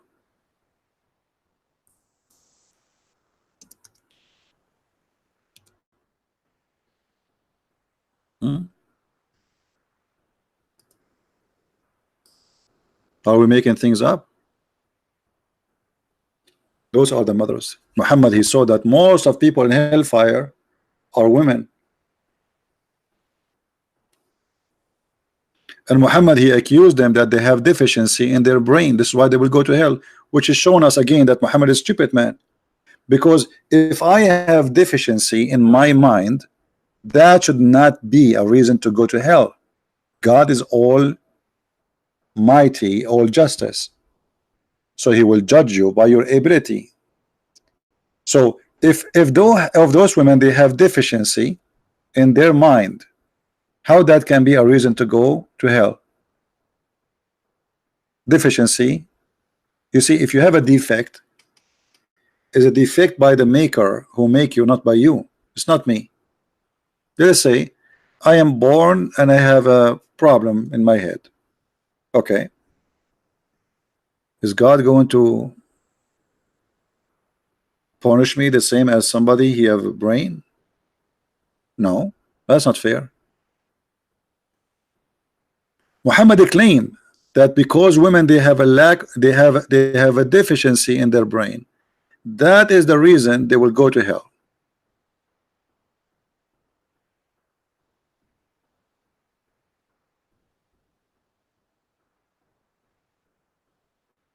Lacking of intellect. Have you ever heard of a stupid argument like this? Intelligence deficiency is something not of my choice. I can wish to be the most smart person in the whole world, but it's not a choice I can make. The one who made me. So how Allah is the one who made us? Yet because he made us with deficiency, we will go to hell. I have not seen anyone more deficient in intelligence and religion than you. Muhammad is speaking to who? To women.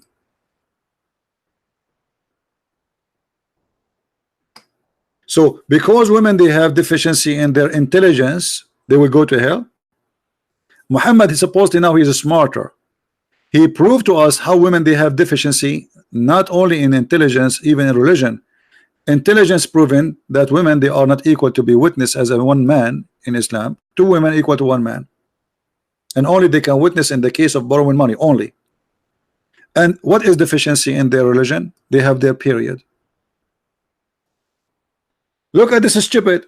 You are the one who forbid them from praying when they have their period, and now you are saying because of that you will go to hell. Isn't it Allah who made women have menses? So Allah he made the women have menses, and because they have menses they will go to hell. Obviously the one who said that he himself he have deficiency. It's not the women. Do you understand me, guys?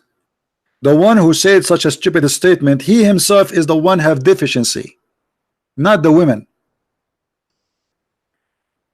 You can go to hell for something you did, not something you created with. That's stupid. So the deficiency in their brain is the guilt, and that will make them go to hell. And deficiency of having their menses, it's a guilt, they will go to hell with it. But both of them is not their fault. What kind of cult this cult is? Stupid. The whole point is Muhammad was trying to make them give it charity, give money, donation. This is why you see in the hadith it says when the women they heard that, they start taking off their ears and their bracelet and they give it to Muhammad. This is the whole point. All cult leaders they try to make you pay them money. Make donation now so God will bless you. Give your money now so God will forgive you. And this is exactly. Okay, a second ago they will go to hell. Now after they give you their earring and their bracelet, they will go to heaven. All cult leaders they share the same thing. Where's your money? So the whole story here is about what? About giving me your money. That's why Muhammad in the Quran he said, give Allah a loan, a mortgage, Allah will forgive you. Mimi Hijab, after he finished his debate in 1 hour, he made a video. Oh, I want to give Allah mortgage so Allah will forgive your sin. He quoted this chapter.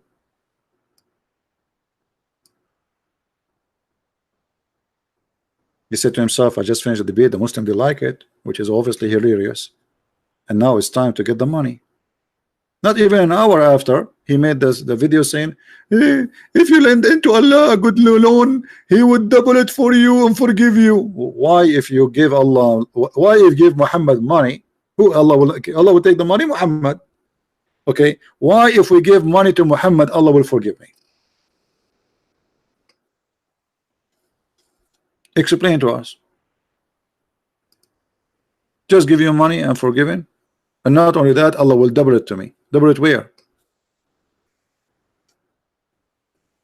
It's a bribe. You cannot bribe God. If you donate to Christian Prince, do you think you can go to hell or to heaven? That's have nothing to do with donation. You donate to Christian Prince, you do not donate to Christian Prince, you cannot bribe God. If a Christian Prince ever said to you, if you donate to me, you will go to etc. here or there, he's lying to you. People who ask you to give your money to be forgiven, obviously they are a scam. God don't forgive because you give some money. God can forgive you for being a person who repent, a person who is changing his life, who he was something bad and he became something different. He repent. He asked for forgiveness. He helped others. So the donation is not the way to go to heaven. And the one who says that to you is absolutely a liar, and he is trying to fool you.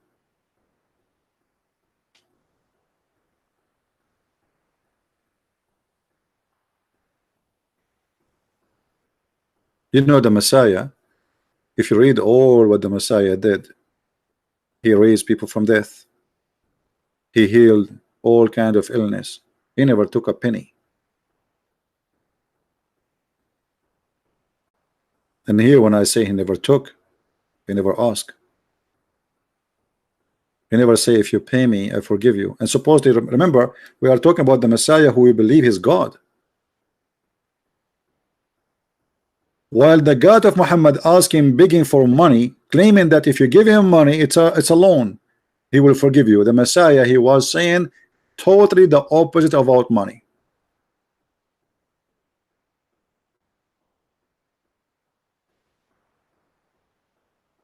All cult leaders, they share the same thing: money, sex, power, property, etc. And Muhammad, he have it all. What about Muhammad making verses saying any woman she can give her private part to him so he can boom boom with her? What does this have to do with God? What does this have to do with the religion is called Islam? How that can help God? How that can help Islam? Any woman she want to give herself to the Prophet, and he made a long verse saying all those women, they can take off their panty for me. This is from God. All those women.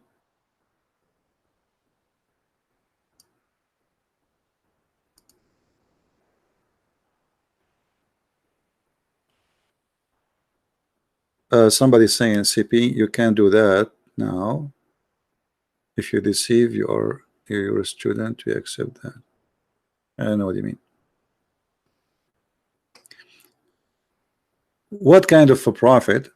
He says any woman she want to give herself to the Prophet, and this is a privilege for him. And look, the Muslim, by the way, they translate the word yastankihuha, which is ing, if in her, not marrying her, as a privilege only to thee. All of this about women, a privilege only to thee. Isn't it obvious? So we have God, he have a law for mankind. All of them, they have law, except Muhammad, he have a privilege. And the privilege is about penises and vagina and money. Isn't it obvious that this guy is a scam?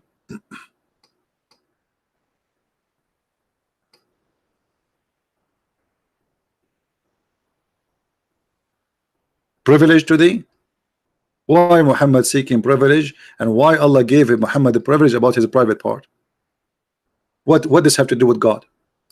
Okay, Muhammad, now he have women lying up in the front of his door taking off his panty, and how that will make God happy? You see, when we speak about God, everything have a reason. So ask yourself, what is the reason behind this? What this verse accomplished to Allah? Allah sitting in his office, he is the creator of the universe. Do you know how big the universe? And now Allah sitting in his office, and he's writing this article saying a privilege for the Prophet. Any woman she can take off her panty and go with him in the bed, only for the Prophet. And Allah will look at Muhammad. Are you happy now, Muhammad? Are you happy now? Are you happy? And the Prophet says, yes, Allah, please, thank you, Allah. Thank you, please, Allah, please. What is that? And then Muhammad, after he made this verse, women who they are not good looking at all start coming offering themselves, because those women, they are not asking really to sleep with Muhammad because they like to sleep with him, but they are looking for security. The second you sleep, the Prophet sleep with you, you will have a sari, you will have a house, you are protected. That's it. You are the girlfriend of the Prophet. And then when those not good looking women, I'm trying to avoid the word ugly, those women who they are not good looking start offering themselves, Muhammad, you want to get rid of them, like what I did. I just, any woman she gave herself, that's mean any woman, any believing women, old, young. I don't want those old ones. I don't want those. I want the good looking one. So he said, Allah, he gave me this verse. You can delay any of them when you wish, and you can sleep with any of them when you wish. So the women now, they can say, but you say to us, any woman she give herself to you, I want to give myself, take me. No, and you know. Always Muhammad, he used Allah as a puppet. So he made a verse saying any woman she can give herself so he can have sex with her, not to marry her. This is a lie. It's a privilege. But then this privilege is not working good, because not all those women are good looking. He want only good looking women, but he cannot say that. So he came with the second verse saying Allah told me I can delay or I can refuse as I wish. What is that? And then the people, they start talking about Muhammad, what kind of a man he is. So Muhammad, he come with a new verse. He says, but don't you know Allah told me that it's not allowed for you to take more wives? Who need wives? You need any woman, she can go for herself. And all the slaves, all the slaves, all your right hand possess is your is open slave for you for sex. And Muhammad was a cheap person, very cheap. They go and they eat. They attend his house. Muhammad don't like it. Here we go. A verse came from Allah. Oh, you believe? Don't enter the house of the Prophet for a meal.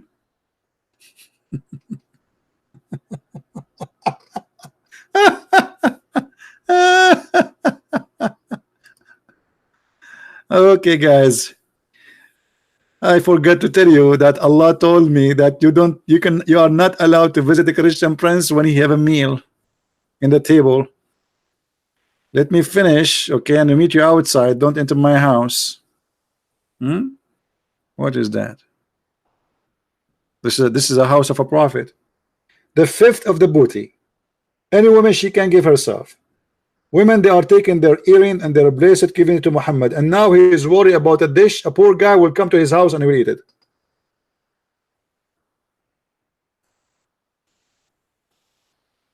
Obviously Muhammad is a prophet of God. While Jesus was saying, I've been a stranger and you took me in. I was a prisoner and you visited me. I was hungry and you feeded me. Which means Jesus saying to you, when you feed a hungry person, you are feeding Jesus. When you are merciful for all whatever kind of a human being, you are doing it to Jesus, not to that person.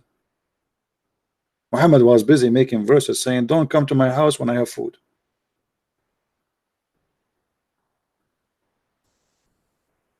What does this have to do with God?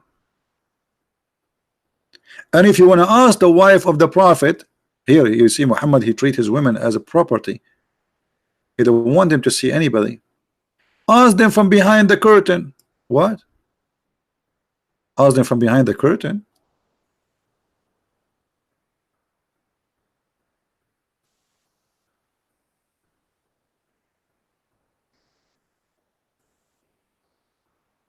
Why? The wives of the prophet were naked?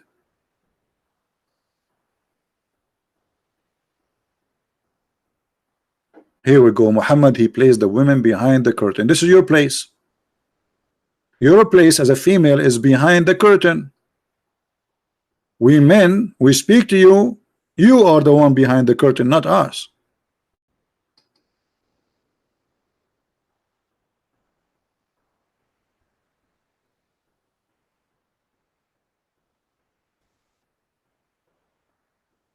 What do you think, Muslims?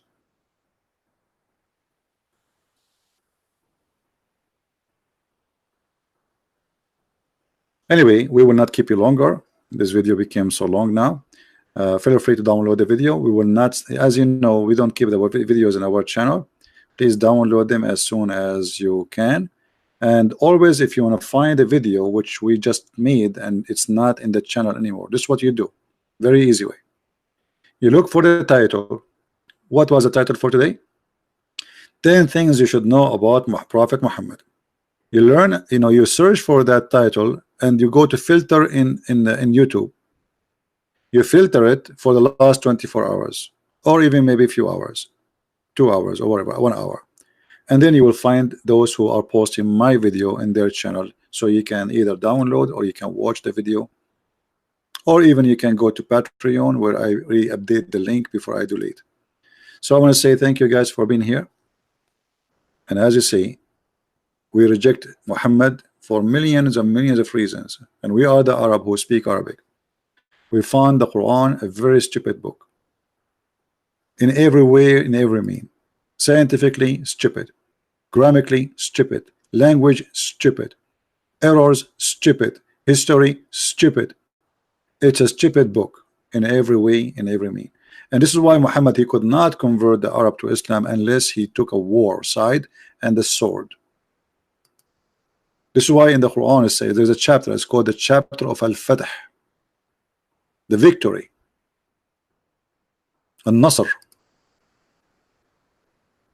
When Muhammad became victorious, people, they enter into Islam by tens of thousands in one day, which means they reject Islam as long they can. But Muhammad now became victorious by the sword. When Allah gave victory, people enter Islam by waves, thousands and thousands in one day. And this is how Islam started. It was the victory of the sword. And the Messiah said, the one who lived by the sword will be taken. And this is why Islam actually is suffering from the sword. You will not find a Muslim country having peace. Muslims killing Muslims from the same sect, not necessarily between other sect, because this cult is based by the sword. The one who lived by the sword, he died by it. And that's exactly what Islam is about. I have to say goodbye before I lose my voice totally. I want to say thank you guys. May the Lord bless you all. If you like to learn more about the cult of Islam, feel free to read my books. You can search my books, Amazon Germany, Amazon Spanish, Spain.com, France. We have my books in many languages, and soon more languages will be translated. Thank you very much. Christ is Lord, Islam is false. And see you soon again. Bye-bye.